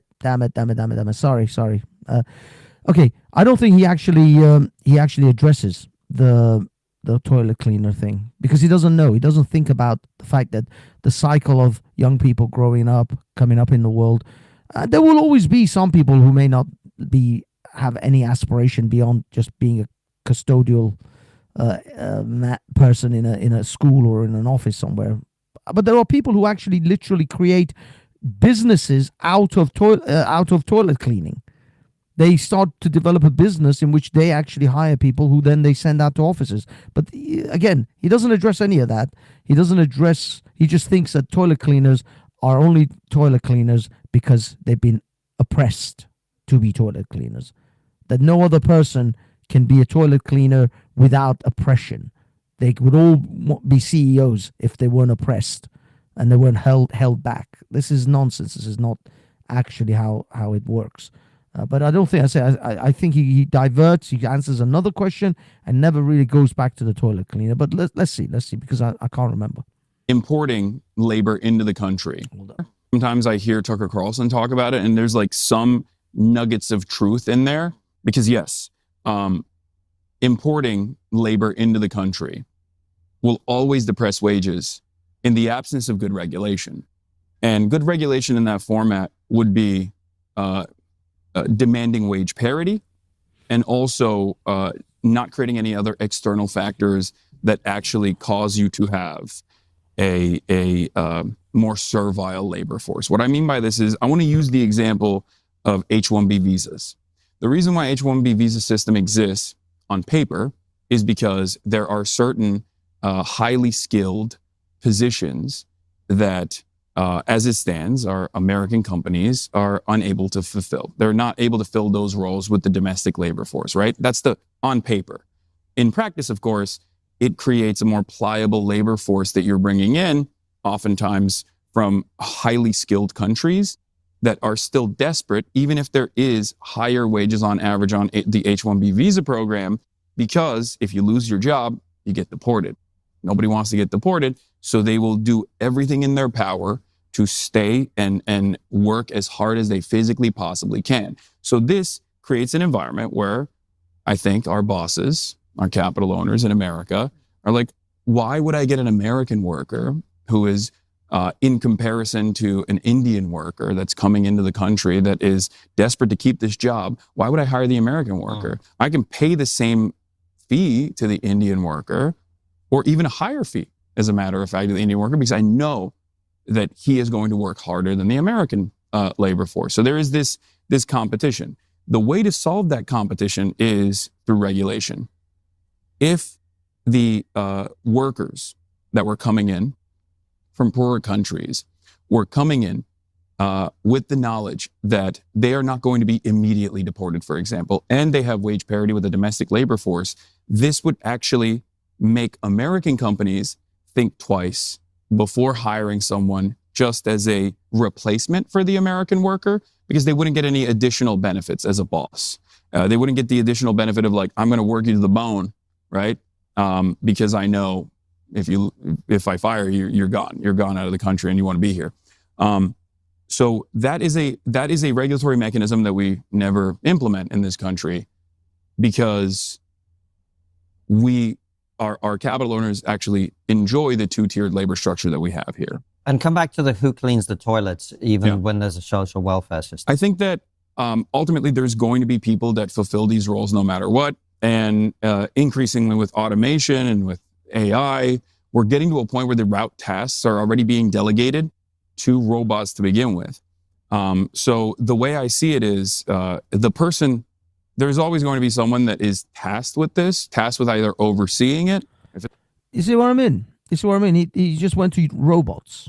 He just went to robots because he thinks that the only category of people that can actually be toilet cleaners in this day and age are oppressed foreigners or oppressed people. It's only the oppressed can be toilet cleaners. A person from a privileged background will never be a toilet cleaner, because he would never want to be a toilet cleaner himself, because he was a nepotism baby who came from a middle class Turkish family whose uncle already owned a online media company, and he just went straight into that from literally coming out of school or college or whatever the hell he did. So he never actually went through real normal steps of childhood where you would have to earn pocket money. So either your parents would make you do chores around the house to earn pocket money, or you would have to actually go and work part-time somewhere to earn your pocket money. See, when I reached the age of about 16, I think it was, about 16, pocket money was gone. My parents said to me, you want money? You want money to spend? You got to go to school Monday to Friday, but Saturdays and Sundays, you can go to work. You can work at least Saturdays. I mean, I started off with just Saturdays, just one day a week. And it was enough pocket money for me to spend for myself and save and whatever I wanted, because I literally had no other expenses anyway. I didn't pay any bills. I didn't buy my own clothes. I had no expenses. I had a moped at 16, which cost me a little bit of money, but my parents paid for my insurance anyway. So I had to just pay for my petrol for my little moped. So yeah, I could work 1 or 2 days a week, and that was my pocket money. So yeah, at 16 onwards, I had to learn I have to earn money if I want to spend money. If I want my own money, if I want money in my pocket, I have to earn it. Parents, no more pocket money. It's done. And in his case, he didn't have to. He didn't. I guarantee he didn't have to do any of that. And he went into his uncle's company, gained a little bit of fame and stardom in front of the cameras, and then he leveraged that on Twitch, where he is now a multimillionaire. So he has literally never had to worry about cleaning toilets for a living. And he thinks everyone probably lives that life. That's the problem. These people don't have the concept of actually young people having to do shitty jobs to come up in the world. And that's the steps that you take. So he has no concept of that. He thinks anyone who cleans toilets must be oppressed by the system.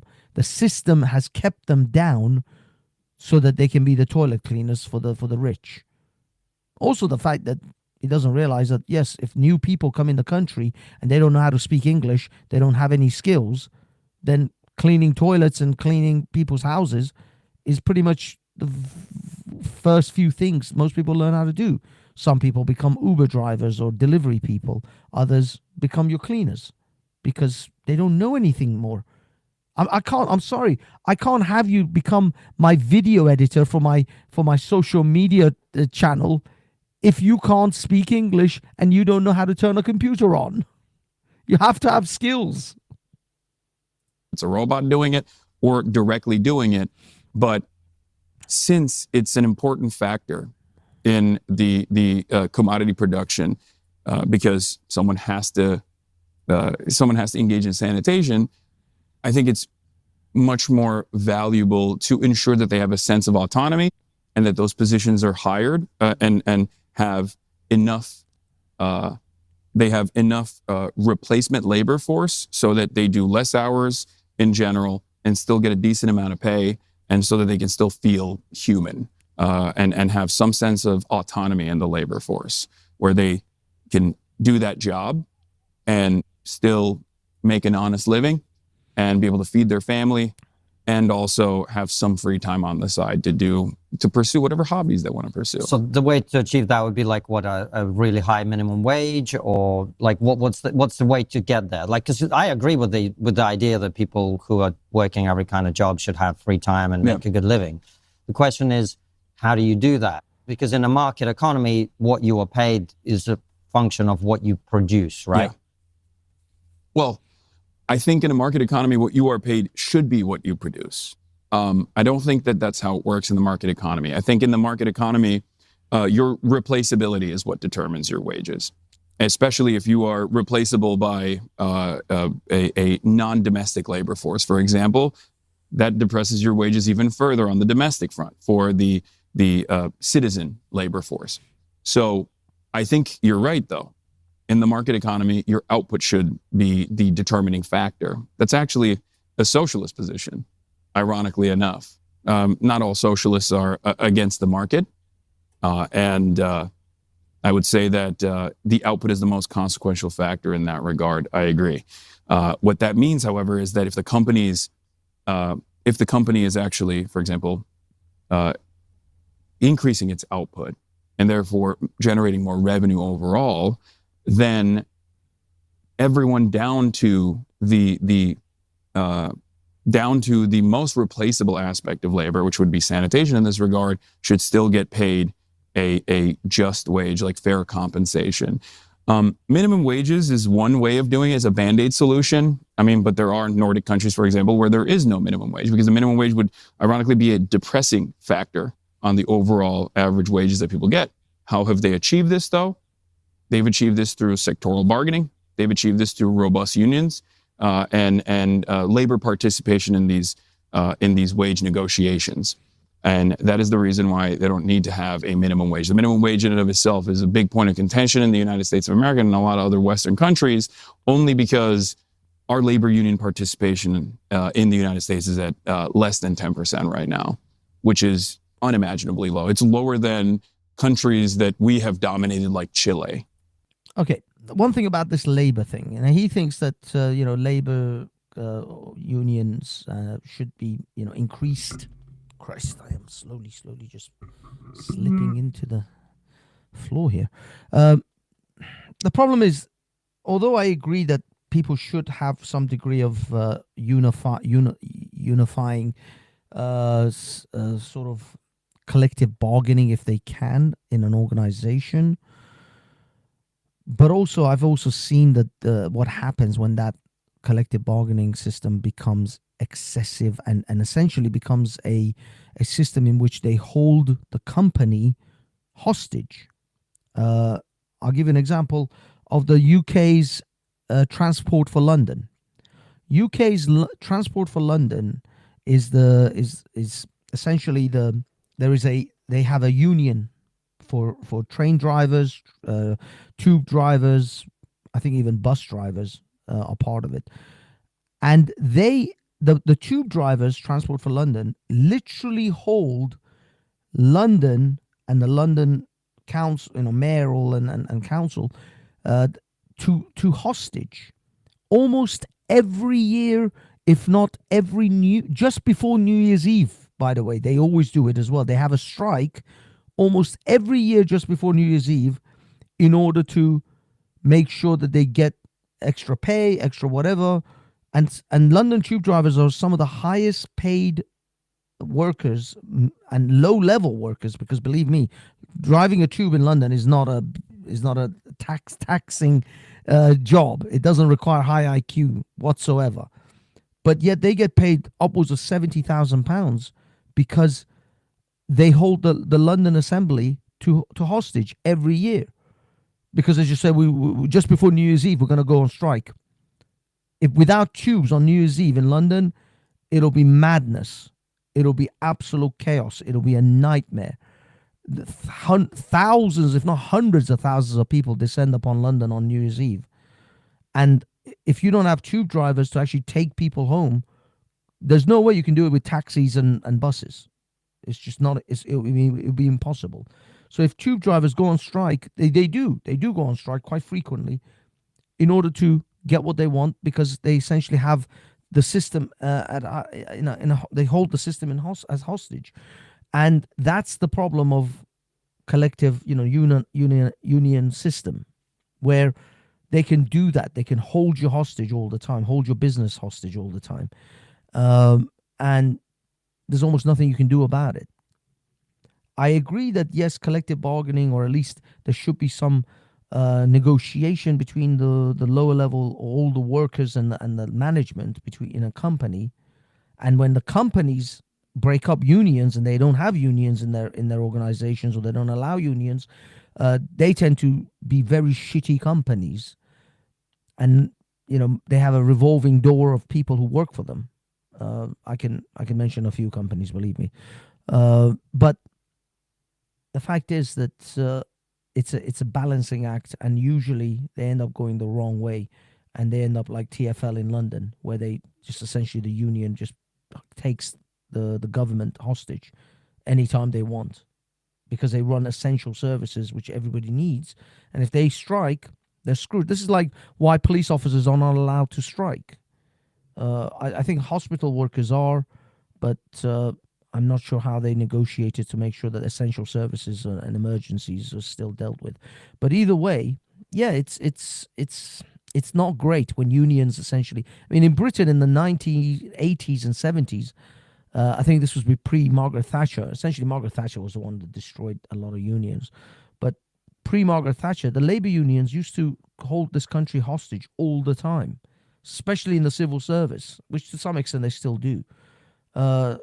The civil service would always hold the country to hostage, and it's terrible. It's terrible, and it's difficult. They don't get it right, and I don't think having no unions is absolutely, that isn't right all the time, because there are terrible, greedy corporations that will take advantage of that and take advantage of people. But on the reverse side, you can't have civil servants constantly holding your society, essentially holding the country as a hostage, because they want more pay, or they want more accommodating working hours or working conditions. It's just one of those things. You can't just stop running the trains and buses in a city like London, where everybody depends on it, because they made it impossible for you to take your own vehicle anyway. You can't take your car into London. If you do take your car into London, apart from the fact that you pay your ULIS charge, your congestion charge, then you have to pay extortionate amount for parking. So yeah, you can't take your car in. If there's no trains and buses, how are you going to go to work? What are you going to do? Now the world is changing, and IT is remote working and stuff like that has actually, and especially after COVID, it showed how much people can work from home without reducing productivity. So the world has changed quite a lot. So the dependency on these services are lower, but they're still far from absolved. People 100% depend on public transport in London to get anywhere, and it's impossible to not get any. It's impossible to get anywhere. With Ubers are frantically expensive, taxis are frantically expensive, and not only expensive, the traffic is insane. You're hard to get anywhere, and it's the similar with buses, to be honest. Where we rewrote their constitution basically and wanted to unleash a wave of neoliberalism, sometimes in the hands of a dictator like Pinochet. Even in that country, there's still 15% labor union participation. So it's still higher than the United States of America, which is crazy to me. If you've been following the immigration debate, you'll know how different. Oh, shut up with your moronic adverts. I'm going to skip this shit. .u/trigonometry. Hassan, I've got a lot of empathy for some of your positions, particularly when you talk about low-skilled labour. So, for context, my mother is a Venezuelan immigrant to the UK. When she was in the UK, she was a childminder. There was no minimum wage. My mum, roughly, I remember earning £2.20 an hour. There were no pension rights. So, thankfully, I helped my parents out. My dad helps my mum out, so she's not destitute. But that's what my mum's position would be if she didn't have me or my father. As somebody who is from Venezuela, I worry when people mention socialism because I've seen what's happened to my country. How would you assuage the fears of people like me or people who come from a Cuban background who've seen the socialist dream, as it were, descend into authoritarianism? Well, first and foremost, I would say that all countries, to varying degrees, engage in authoritarianism in general. It's just something that it's a function of the government.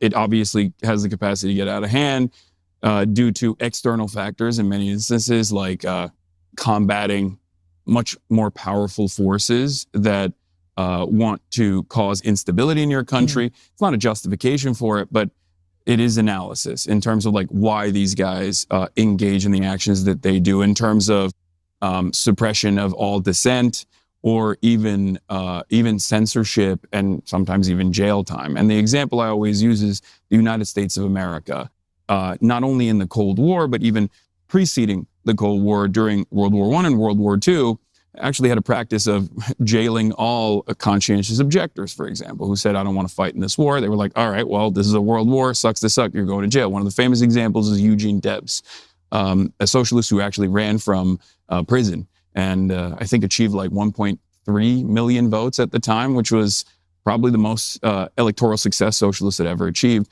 He was a conscientious objector of World War I, which was the international Marxist position at the time. There was some deviation there.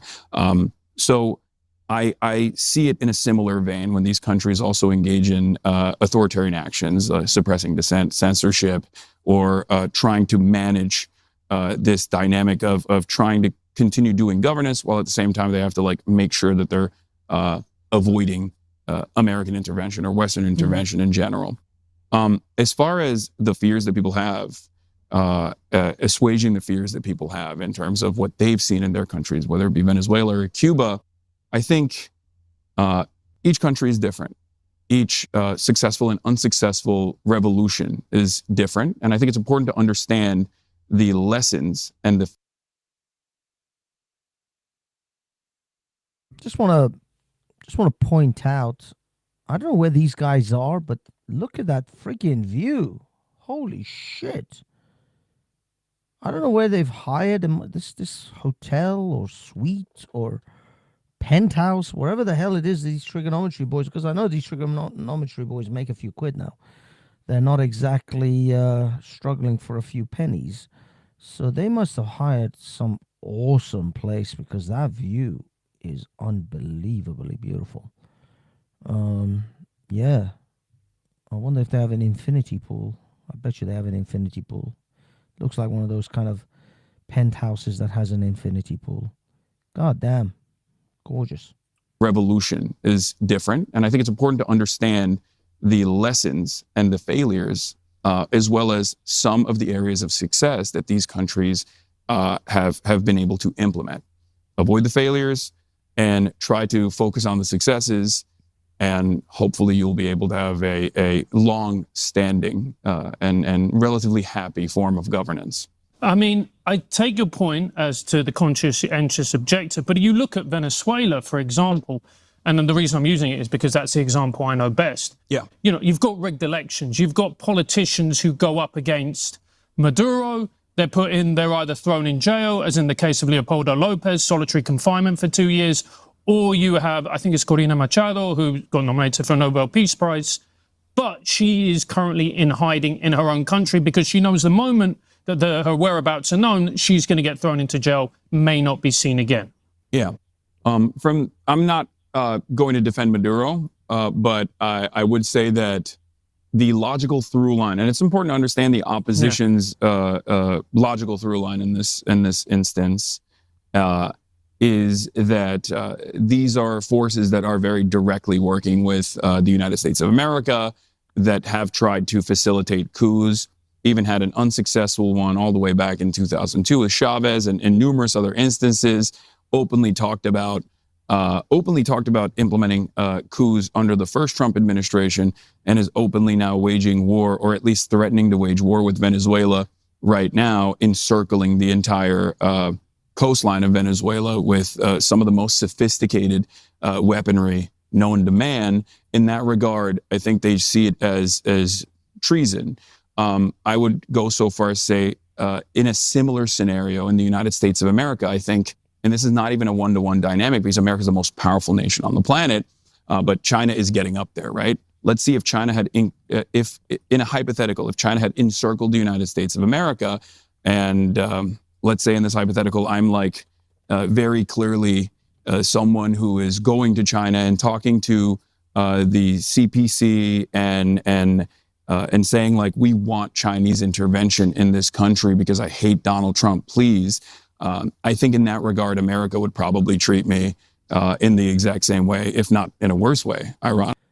Okay. This is actually a good segue, because he's talking about how if he goes to China and asks them to interfere with like Venezuela, that they would be on board. I wanna just switch very quickly to just one section to this one video, because I don't know if this video was pre-recorded before Hassan's trip to China. I think it was, because Hassan went to China, and this is what happened when Hassan Piker went to China. Now, this is from Noxanor. I do watch this guy a lot, and I'll be honest, I'm kind of semi-copying his mannerisms. Oh yeah, here we are, Hassan Piker going to China and getting arrested.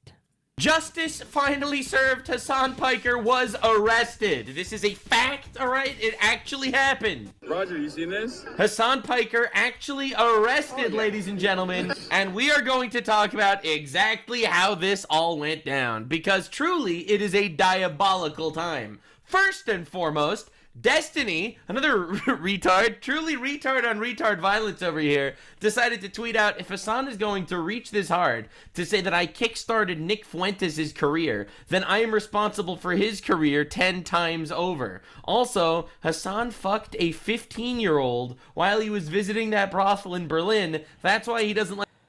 Okay, I tried to avoid swearing the whole time, and then Nuxanol went ahead and screwed all that up. Thank you, Nux. Like to talk about it as much now. What? Diabolical? Excuse me. That's quite the allegation. It's common knowledge behind the scenes. If Hassan wants to contest it, he can sue me. But he won't, because truth is an absolute defense against... Oh, damn. This is Destiny. Destiny kicking in Hassan's back door. Christ. It's not even Nux. It's actually Destiny that's laying into Hassan now. Defamation. We have finally reached the end of Dog Zapper, Hassan, Diddy Bin Laden, Adolf Epstein, Dahmer Piker. He is... Diddy Bin Laden. Hassan, Dog Zapper, Diddy Bin Laden. over. This is diabolical. It's truly insane. Now, we have a lot to talk about here, a lot to break apart. Hassan Piker goes to China. He was arrested in China, actually, which is amazing. He also is known for shitting on India in regards to India's response to terrorism that are perpetrated against them by Islamic, specifically from Pakistan. And India was just attacked again. And, of course, Hassan Piker, you know, loves running about that's kind of Best thing. First, this is Hassan Piker in a restaurant. Try this shit out, Chicago style. Ask the lady at the counter, what's the best thing? Destiny made you. Destiny made you. Fucking loser. Ask the lady at the counter. Oh my. Somebody walked by his table and said, Destiny made you. Shit. I got you. Destiny made you. Destiny made you. Fucking loser. Ask the lady at the counter. Oh my. Random people just walk by him and go, Destiny made you. That's crazy. God, he was just murdered on the timeline. So that's right, Destiny brought you into this world, and it looks like Destiny is taking you out. Wow, Pedo Piker, that's crazy. And he calls me a... Damn, I didn't realize that Destiny is really going for it. It's the thing is, these two are both lefties, supposedly. I mean, these guys are both... That's not the best look for both of them. I mean, Christ, look at that hairdo. Holy shit balls. Destiny just looks like he just woke up. I mean, he looks unwashed and unkept and disgusting. But Hassan's, that bowl, damn, dude. I mean, I'm not saying I'm some oil painting, but Christ almighty. It's insane how much projection comes out of this man's trap. I have been saying that he probably fucked a child in that brothel forever. Oh, for God's sake, Knox, would you stop swearing? Destiny claims Twitch streamer Hassan effed a 15-year-old while on trip in Berlin. The problem is, Destiny himself, if you guys know the drama behind these, like Destiny himself apparently has videos of a 15-year-old on his hard drive, which he was trying to, I don't know, flirt with or chat up or whatever. And some girl, she was like 15, and she sent him some like inappropriate photos, which he still has. Whether he knew she was 15 or not, I'm not sure, but apparently she was 15 at the time. So like these people are all twisted up and pervs. I mean, there's nothing right about any of these people. I swear, there's just so much wrong with these people. For the record, you don't understand. I have literally said this for a year. Very nice to be justified, and also pretty insane that Destiny apparently knew that this guy was allegedly a in Berlin. I believe him. And that's the source. Shoe-on-Head replies, homeless man calling another homeless man a broke-ass name. Heartwarming. All the worst people you know are fighting. It's crazy, bro. It's crazy. It's shocking. And you know Hassan Piker. Okay, I want to get to when Hassan gets... I want to get to where Hassan gets arrested. I don't have any sort of... He gets arrested in his beloved China that he was bigging up so much on trigonometry. He then goes to China and then gets arrested for having a meme of Xi Jinping on his phone. That's what I want to get to, because this beloved China of his shows exactly what China is about. Pretty insane over here, and I think we need to deport this guy. I don't have any sort of patriotism in my heart for America, but just in general. I'm not like a very, I care about... He has no patriotism in his heart for America. Can we deport this guy, please? He's a communist. He hates us. Can we just denaturalize him and deport him, please? People.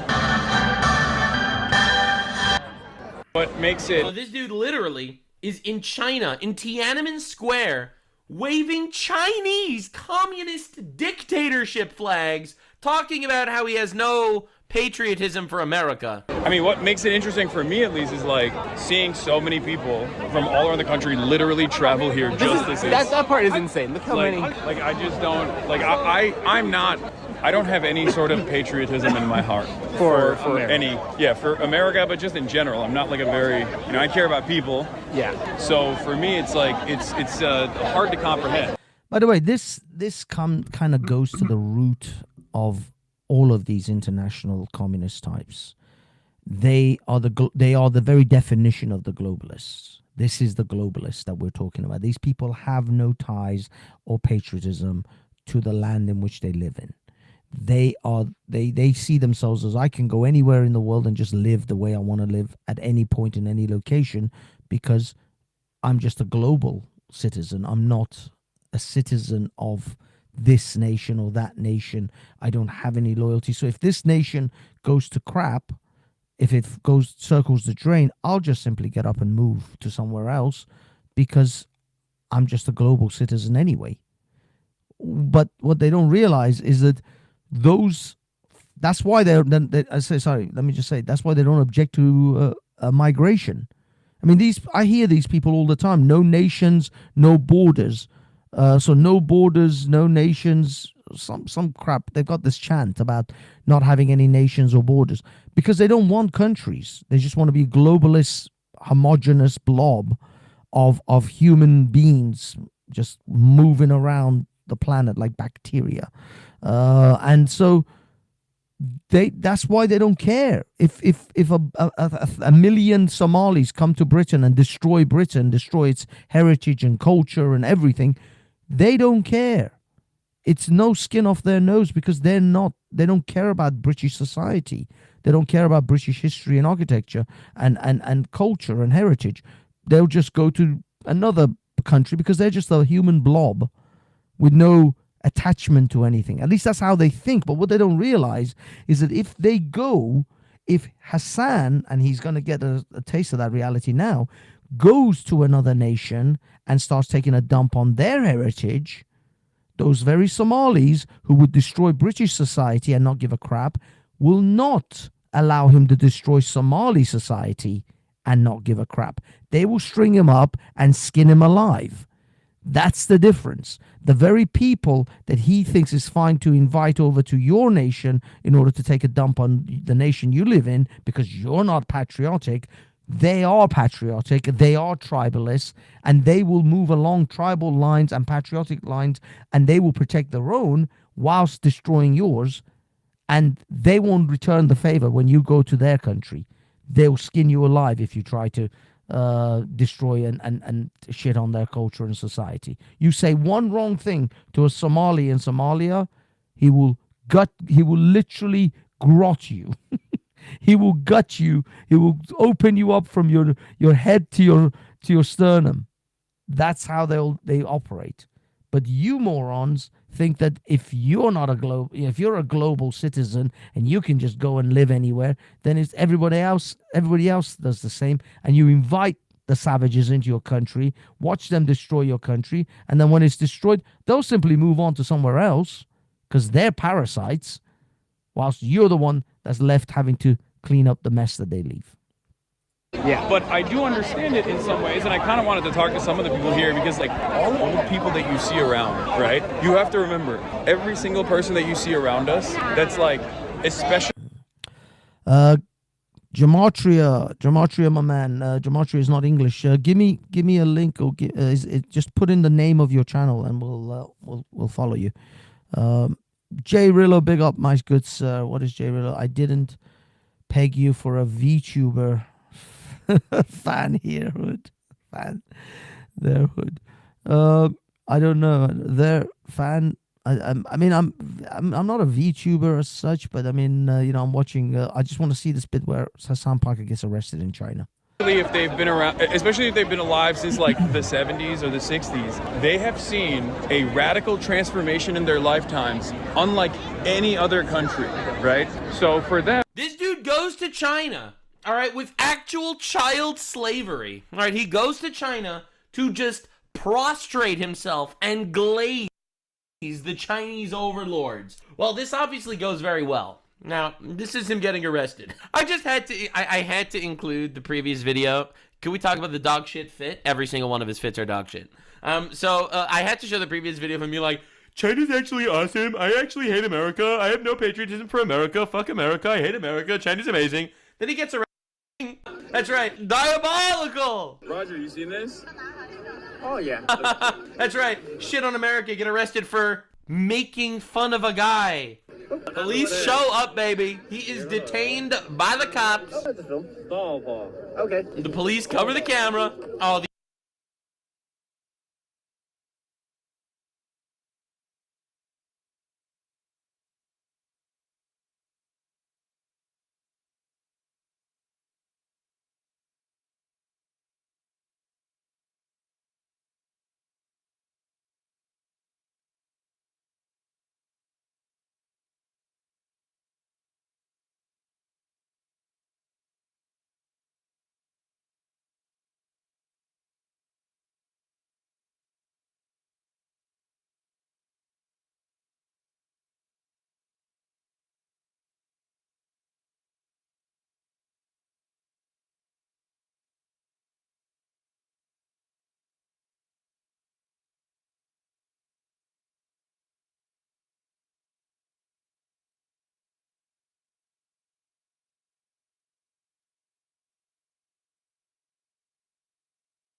irony is incredible. I hate America. I hate America. China's way better. Gets arrested for freedom of speech. Oh my god, that's amazing.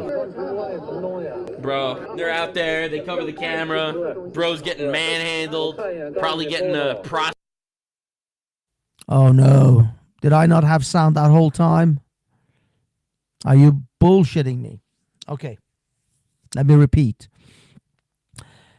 In this idiot thinks that everywhere is the same, that you can just do the same shit everywhere because he takes a dump on Trump on a daily basis. He thinks he can take a dump on Xi Jinping as well because that's how it is. And this is actually what Tucker Carlson was trying to tell Piers Morgan. Piers Morgan, when Tucker Carlson said no, UK is a totalitarian, it's become a totalitarian regime, and it is a dictatorship when it comes to speech. You don't have free speech. And Piers Morgan, oh, but people can say anything they want about Keir Starmer. No, that's not the sacred cow in Britain. The sacred cows in Britain are Islam and the LGBT community. If you say anything shit about them, if you take a dump on the LGBT or Islam and Muslims, then they'll knock on your door. They don't give a crap. You can call Keir Starmer a banker all day long. Keir Starmer's a banker. Banker with a W, as you all know. You can do that all day long with Keir Starmer. But that's not the sacred cows in this country. The sacred cows here are Islam, Muslims, LGBT community. So and the trans ideology and the trans lobby. You take a dump on them, they'll knock on your door. In China, it's the old school dictatorship, the old school sacred cows. The leader, the dear leader is the sacred cow. So yes, over there you can't take the piss out of the dear leader. They'll knock on your door. In Britain, you can take the piss out of the dear leader, but go ahead and do the same with Islam and the LGBT, and you get a very different response. That's the dictatorship's They just operate on the different sacred cows. This doesn't mean that they're any less. In fact, we send more people in jail in Britain for tweets than anywhere in the world. More than Russia, more than China. State exam. Oh, I didn't take a photo. Putting shit up his butt to make sure he's not hiding any memes in there. You mean to tell me that China didn't respect his right of freedom of speech? I don't know, man. I feel like Hassan needs to go to the labor camps. He spent his whole trip calling Trump a fascist, only to get got by a real fascist. Oh, I was holding the camera out, but I didn't do anything yet. Yep. Still recording? Bro got hit with a fascism. Oopsie poops. Now he's getting. I'm glad though. I'm glad. I love it when these guys actually get a real taste of what authoritarian looks like. This is what authoritarian looks like. Show me what authoritarian looks like. Jay Rillo, we do have a Turkey Day. It is Christmas Day. Christmas Day in Britain is the official Turkey Day. We don't do Thanksgiving, but we do Turkey Day on Christmas Day. And in fact, actually, I've already had my Christmas dinner because I went to a pub on Wednesday and they are serving Christmas dinner already. And it was gorgeous. See, please keep him, China. Please. With my phone? Yeah. Sure. Or like a live show. Phone. Oh. Yeah, so they're yapping. Obviously, we're doing secret memes. Be right back. And the stream died. For some very suspicious reason, the stream stopped there. That's crazy. Breaking news, Chinese police detained infamous liberal streamer Hassan Piker in Tiananmen Square. Diabolical. Actually diabolical. Goes to Tiananmen Square, marches up, yells about how China's actually awesome and stuff. Unlike America, which sucks, gets arrested for having a meme on his phone. This was not the meme, but this is my meme, and I think... They've got Xi Jinping electrifying. Oh, that's great. That is awesome. It's very funny. It works every time. Place, Hassan. Hassan, I've seen your memes. Place. So Asmongold reacted. I didn't see his reaction yet because this literally just happened. So let's see. So he gets stopped by Chinese security police while streaming in Tiananmen Square. Oh, that's the place with the tanks. I remember that. Roger, you seen this? Oh, yeah. Basically, he had a meme of Mao with his face photoshopped in on his phone. Yeah. A Photoshop on Mao? On Mao? How dare you? Oh, they got the light. I'm actually shocked he wasn't wearing some sort of Winnie the Pooh t-shirt. He probably wouldn't have been allowed in the country if he was wearing that. Lights on him. Uh-oh, they got the lights on him. Tour guide. That's the film. Okay. Uh-oh. You want to see the photo? Yeah. Oh, He wants to see the photo. Oh my god, I love this. By the way, Hassan Piker, one of the biggest frauds in the history of political commentary, pushed a hoax. All right. He pushed a giant hoax about how, allegedly, a tourist was thrown out of America for having a J.D. Vance meme on his phone. He had this meme, allegedly, of J.D. Vance, and he was allegedly thrown out of the country. This was a fake news story. This is not reality. But he pushed it anyway, all right? And now you, sir, got arrested for having a meme on your phone. Dude, this is divine comedy. There's another section I think Noxanor covered on this. Pull them and lie to them. They're terrified. It went mute. Okay, so you explained it. Okay, so what happened? Whenever the police showed up, they thought, so that thing that we went to, okay, the flag raising ceremony that we went to is not a thing that white people normally go to. It's not normally something that like white people attend, right? But I thought you said you weren't white. Oh. He's Schrodinger's white man. He's white when you're the victim. And he's Schrodinger's white man. You never know whether he's white or brown until you open the box. At any moment, he could simultaneously be both black and white. He's also brown when you're the victim. Schrodinger's white guy. Today he is. Now he's white. Yeah, Right. He thought he saw something on the phone. Like, he thought we were, like, making a mockery. You know what I mean? They didn't realize that we were swagged out, love China. Are you being careful with your words? No, I'm just... Swagged out white boys who love China. So, can we just make this clear? Hassan calls me Islamophobic for shitting on him, but he calls himself white, all right? He's not religious. He's not a Muslim. How could I be Islamophobic if I call Hassan Piker a terrorist?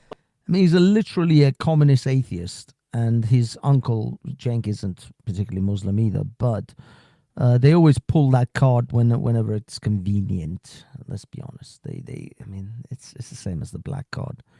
They just pull it whenever they need to. Like, bro, you just support terrorism. That's why I call you a okay? Like, bro, stop. I know. Let me see. Make audacity to call Trump a fascist. Shit. Let me just see, because to look through his. Because the thing is, Hassan actually goes whilst he's in China. He goes on some sort of Chinese influencers channel in order to glaze Chinese communist regime.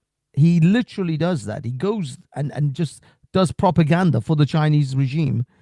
And he's still treated like this when he has a meme on his phone. To see if he had any problematic means. And I guarantee you, the reason they didn't arrest him and he didn't end up in jail is because he has this larger following and he's somewhat of a well-known person.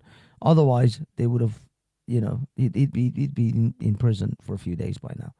And this is everything you need to know about the Palestine-Israel conflict in a single photo. Yeah, this is Palestinian kids being given toy guns in order to keep put an Israeli soldier on their feet. And these guys think that this is a win. Was this a Palestinian channel who thinks it's a win? Khalid Al-Khalidi, Ahmed Al-Khalidi, he thinks this is like a win for them. Idiots. This is horrific. Nobody looks at this as a win for the Palestinians here.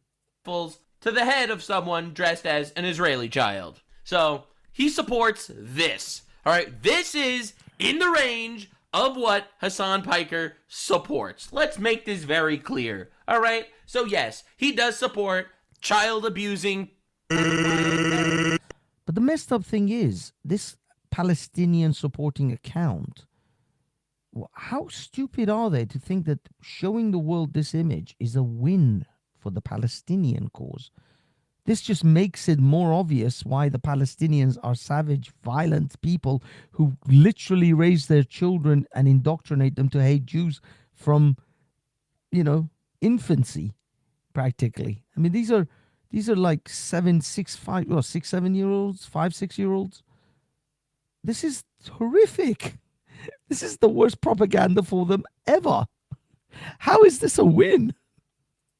One up to one other state. So is Russia. Hassan Piker talking about India. Violates the sovereignty of another nation state. So is Russia. A great example of this would be Russia. Any state that violates the sovereignty of another state. This is him referring to when India was attacked by Muslim from Pakistan. They fired back. So this is what he had to say. And strikes civilian targets is a fucking rogue terrorist state. She didn't even say India is a terrorist rogue state. I think she just said India is a rogue state. But I would go so far as to say, yeah, they're doing terrorism. Also, I want to see. I'm sorry, guys. I'm trying to. And slanders the fuck out of them. Does this sound familiar? It does to me. Seems a little crazy to say, especially when you're trying to defend your position in the Western world by presenting yourself as like a reasonable, restrained, sovereign nation state. And then attack at will and kill civilians, women, children, send them to hospitals in large... I'm sorry, I'm vehemently anti-Modi and his agenda, but to call India a rogue terrorist state is absolutely incorrect. I mean, this severe escalation that violates... Hold on. We're watching right now. We are witnessing... alleged pedo violence. Right, self-admitted pedo and probably pedo violence. Destiny wants to contest that he can sue me, but he won't because the truth is an absolute defense against defamation. Come on, Hassan, you got this. Sue him, Hassan. Do it, Hassan. Sue him. Yeah. Go into Discovery. I want to see the laundry list of children that are victims of Hassan Piker, potentially, allegedly. I want to see it. At this point, Hassan pretty much has pedo versus pedo. Hassan's dog most affected. Has to sue Destiny, otherwise he just looks like Chris Tyson. And honestly, sue him, bro. You have to do it. What a crazy. If you don't sue him, that means pedo versus pedo. This is Destiny and Hassan going at it, which is the most bizarre of fights because they're both highly suspect individuals. It's true, Hassan. That's how it works. If no lawsuit equals you did it, I don't make the rules. Easy thing to hold on to. To be fair, I think you did. No, to be honest, like if I had to guesstimate, I'd say I'd believe it. I believe it. I believe it, Andre. I believe it. Yeah, I believe it. Me personally, I believe it. Yeah, yeah, 100%. He flew to Germany to pay for sex in a brothel where they did sex traffic a child. Like, come on, dog. What are we talking about? Oh, we were debating. Now, I know what you're gonna say. That's Islamophobic because, as we know, Mohammed's lore is diabolical. But my response is Hassan is actually white. He is white. I support deporting this white man. No reason to debate people like that have very limited platforms at the time. And then he was resilient enough to work his way through the ranks and claw back after tremendous amounts of deplatforming, claw his way back into relevance, found himself in Kanye West's orbit. The Hassan files were basically dropped over a disagreement over Nick Fuentes. And if you don't know who Nick Fuentes is, let me just play a quick clip for you. Maybe they'll get you to think I'm a horrible person, whatever. I know there's at least 1,000 real ass that watch the show, are smart enough to understand what I'm saying. They're going to take this information and they're going to blow up the second Death Star. White guys saying the N-word, what's damn. new? Feels like I'm looking at a mirror. But jokes aside, from what I know, these guys all like hate each other. Fight, fight, fight. Hassan and Destiny. Exactly. I am. Look at that. They got two monkeys with knives, Hassan and Destiny. Oh, the memes. The memes are devastating. Literally right here. I am with you in the crowd, bro. I am with you in the crowd, dude. I genuinely mean this. I think Hassan should sue him if this isn't true. I do. I think Hassan should Yes, I agree. No. Even if it is true. Terrible take, Asmongold. Hassan should sue him. Sue him, whether it's true, whether it's not. Try to win. End up in discovery. We'll see what happens. This will be diabolical. One of these guys will be absolutely obliterated. Dude, I fully support this lawsuit. 100. I would contribute. All right, if you started one of these like Kickstarters, like a GoFundMe, I would donate to the GoFundMe for this lawsuit. Not a lot because I don't like you. However, I would donate is what I'm trying to say. Like, this is a crazy accusation. Crazy accusation to make at somebody. Yeah, wild. That's a crazy. I mean, maybe it's true. Maybe he just knows it's true. It's only crazy if it's like a lie. But if it's true, then why is it crazy? Then it actually just kind of makes sense. So yeah, no, terrible take, Asmongold. Base Destiny on this one. Okay, let me see. Yes. Jail. Yes. The film. Oh, Paul. Okay. He didn't realize that we were swagged out white boys who love China. Swagged out white boys who love China. I will say that it's not even remotely up there. The further west you go, the worse cops get, the more aggressive they get. America being the worst one out of all of them. This dude hates America so much. Why is he living there? I feel like if Get him out! Get him out! Get him out! Dude, seriously, communist. Dude. Do you want? This is a hypothetical. I'm not even referring to. Thing is, Hassan will be in jail in a month if he goes to China. I mean, he already got in trouble with the police just as a tourist trip in China. So no, this man will never survive. He will never make it. He will never make it in the Chinese. In China. What is that? I'm experimenting, people. I'm experimenting. None of it is good. Going back to this one. This one's the best. Hassan here. But would you want a communist that hates America to live in America? This is not about Hassan at all. This is about a hypothetical communist that hates your country and would support an invading force. Like, if you had the option to remove him, would you want him removed? This is not about Hassan. This is not about Hassan. This is about Hassan. This is not about Hassan. If I was that dreadful, I'd move. Proposition. I'll give you my Canadian passport. You give me your American one. It sound like a deal? Same with you, Hassan. You probably got some crazy shit in the closet, bro. You got some crazy skeletons in the closet, bro. I know for a fact you do. True. I just know you're a weirdo. True. Everyone's gonna come back to this clip. It happened to Dr. Disrespect. It happened to Miss Kid. It happens to all of these guys, bro. True. All y'all are weird as When Ross is the voice of I know Aiden Ross is the voice of reason. reason, you know these guys are cooked. And just to be Ross is. The funny thing is, the reason I think Aiden Ross comes out as sort of voice of reason amongst these insane people is he's been listening to Andrew Tate a lot, and he's like, dude, just keep your head straight, go work out, and just follow your path. Don't get involved with these weirdos. and they're all freaking weirdos, man. They've all got some kind of messed up shit. And now, don't get me wrong, when you're famous, I suppose you get a lot of people, women, essentially, you get a lot of female attention. And if you haven't had female attention in the past or most of your life, then you're gonna, you're usually gonna get swayed by it. And it seems women are the Achilles heel that all of these men end up getting taken down by anyway. He used to, what's this? He used the soft.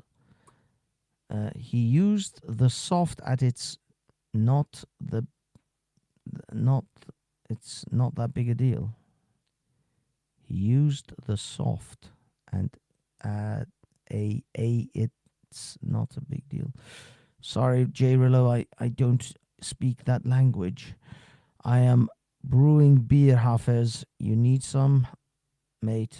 I'm on some medication right now because of a man flu that I'm getting over. So I wish I could, but I haven't actually. I know I did drink a pint of beer on Wednesday, which wasn't a good idea. But I have to keep off the alcohol. But I would love some normally. Amazing. He's the best streamer of all time. I'm sorry if you hate him because he thinks the earth is flat. He's the greatest streamer ever. Abundantly clear, I am not accusing Hassan of a crime here. You know, he's innocent until proven guilty. However, he is guilty of being an absolute cornball. He pays for sex in brothels that sex traffic. Oh my God.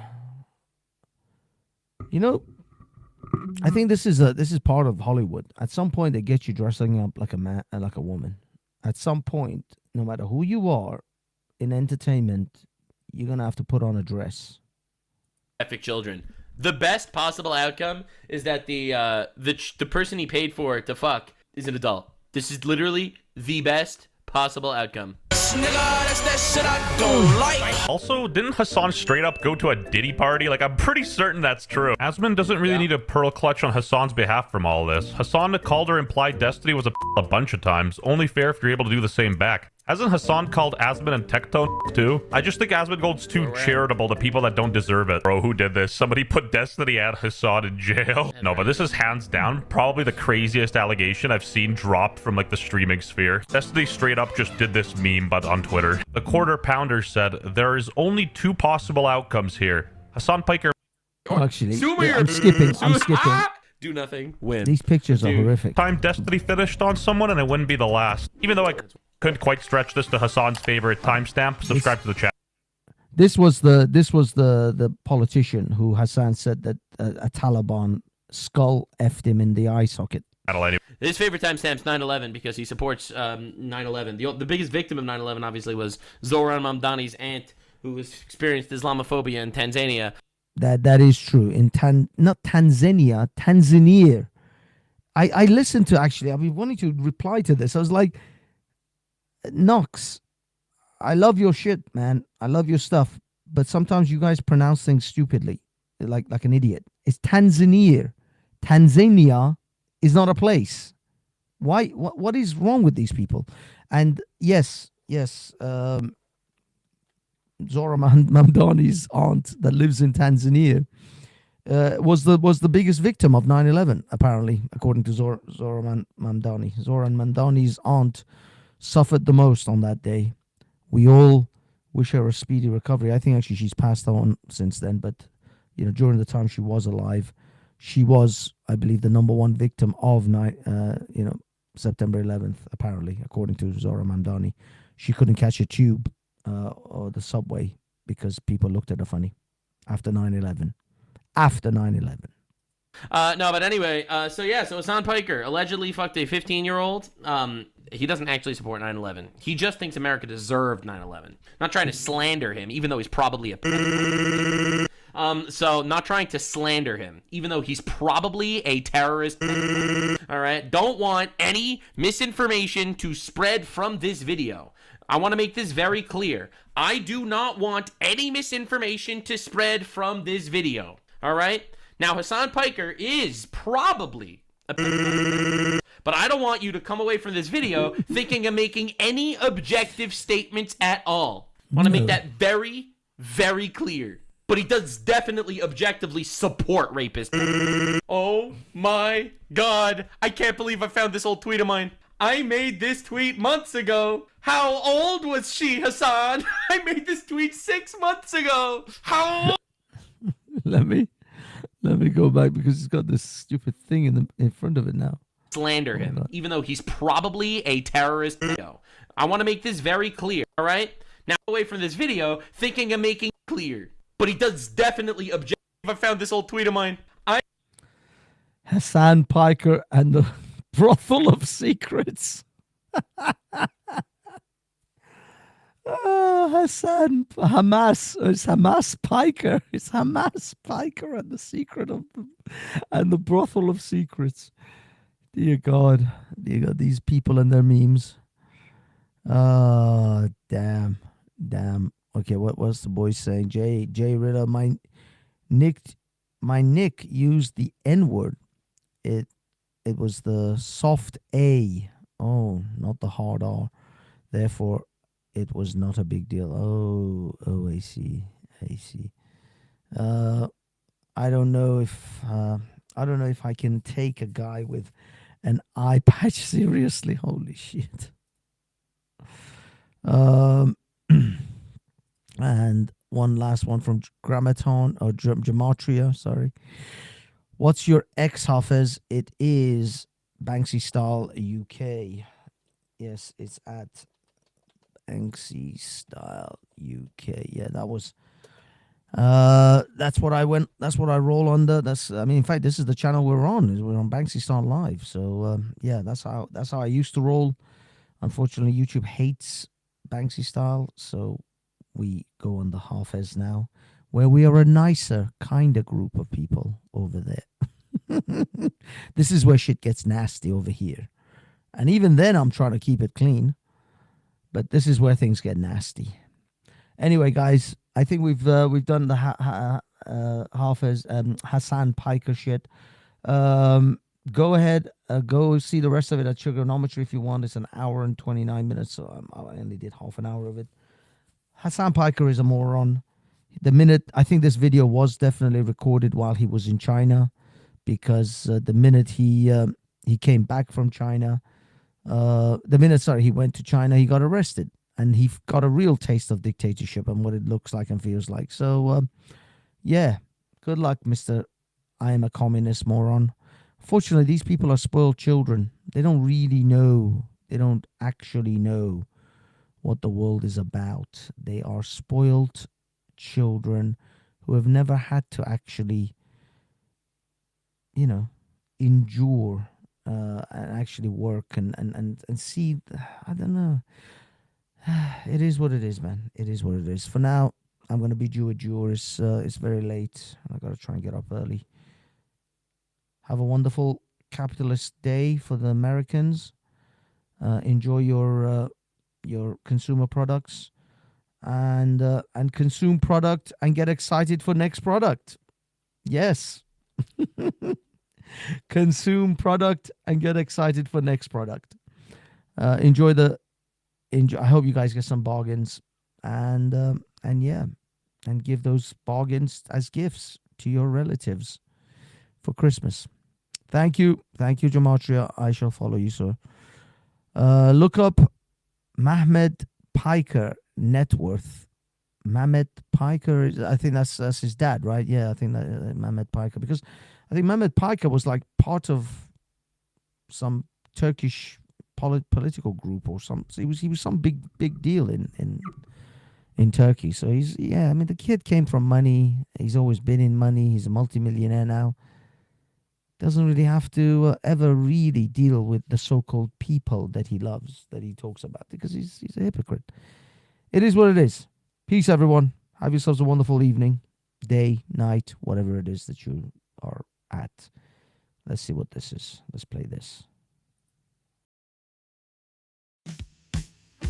Hi, where happens your weatherman? And have we got news for you? Let's get ready. All you lonely girls, and leave those umbrellas at home. Humidity's rising. Barometer's getting low. How low, girl? According to all sources. What sources now? The streets the place to go. Better hurry up. 'Cause tonight for the first time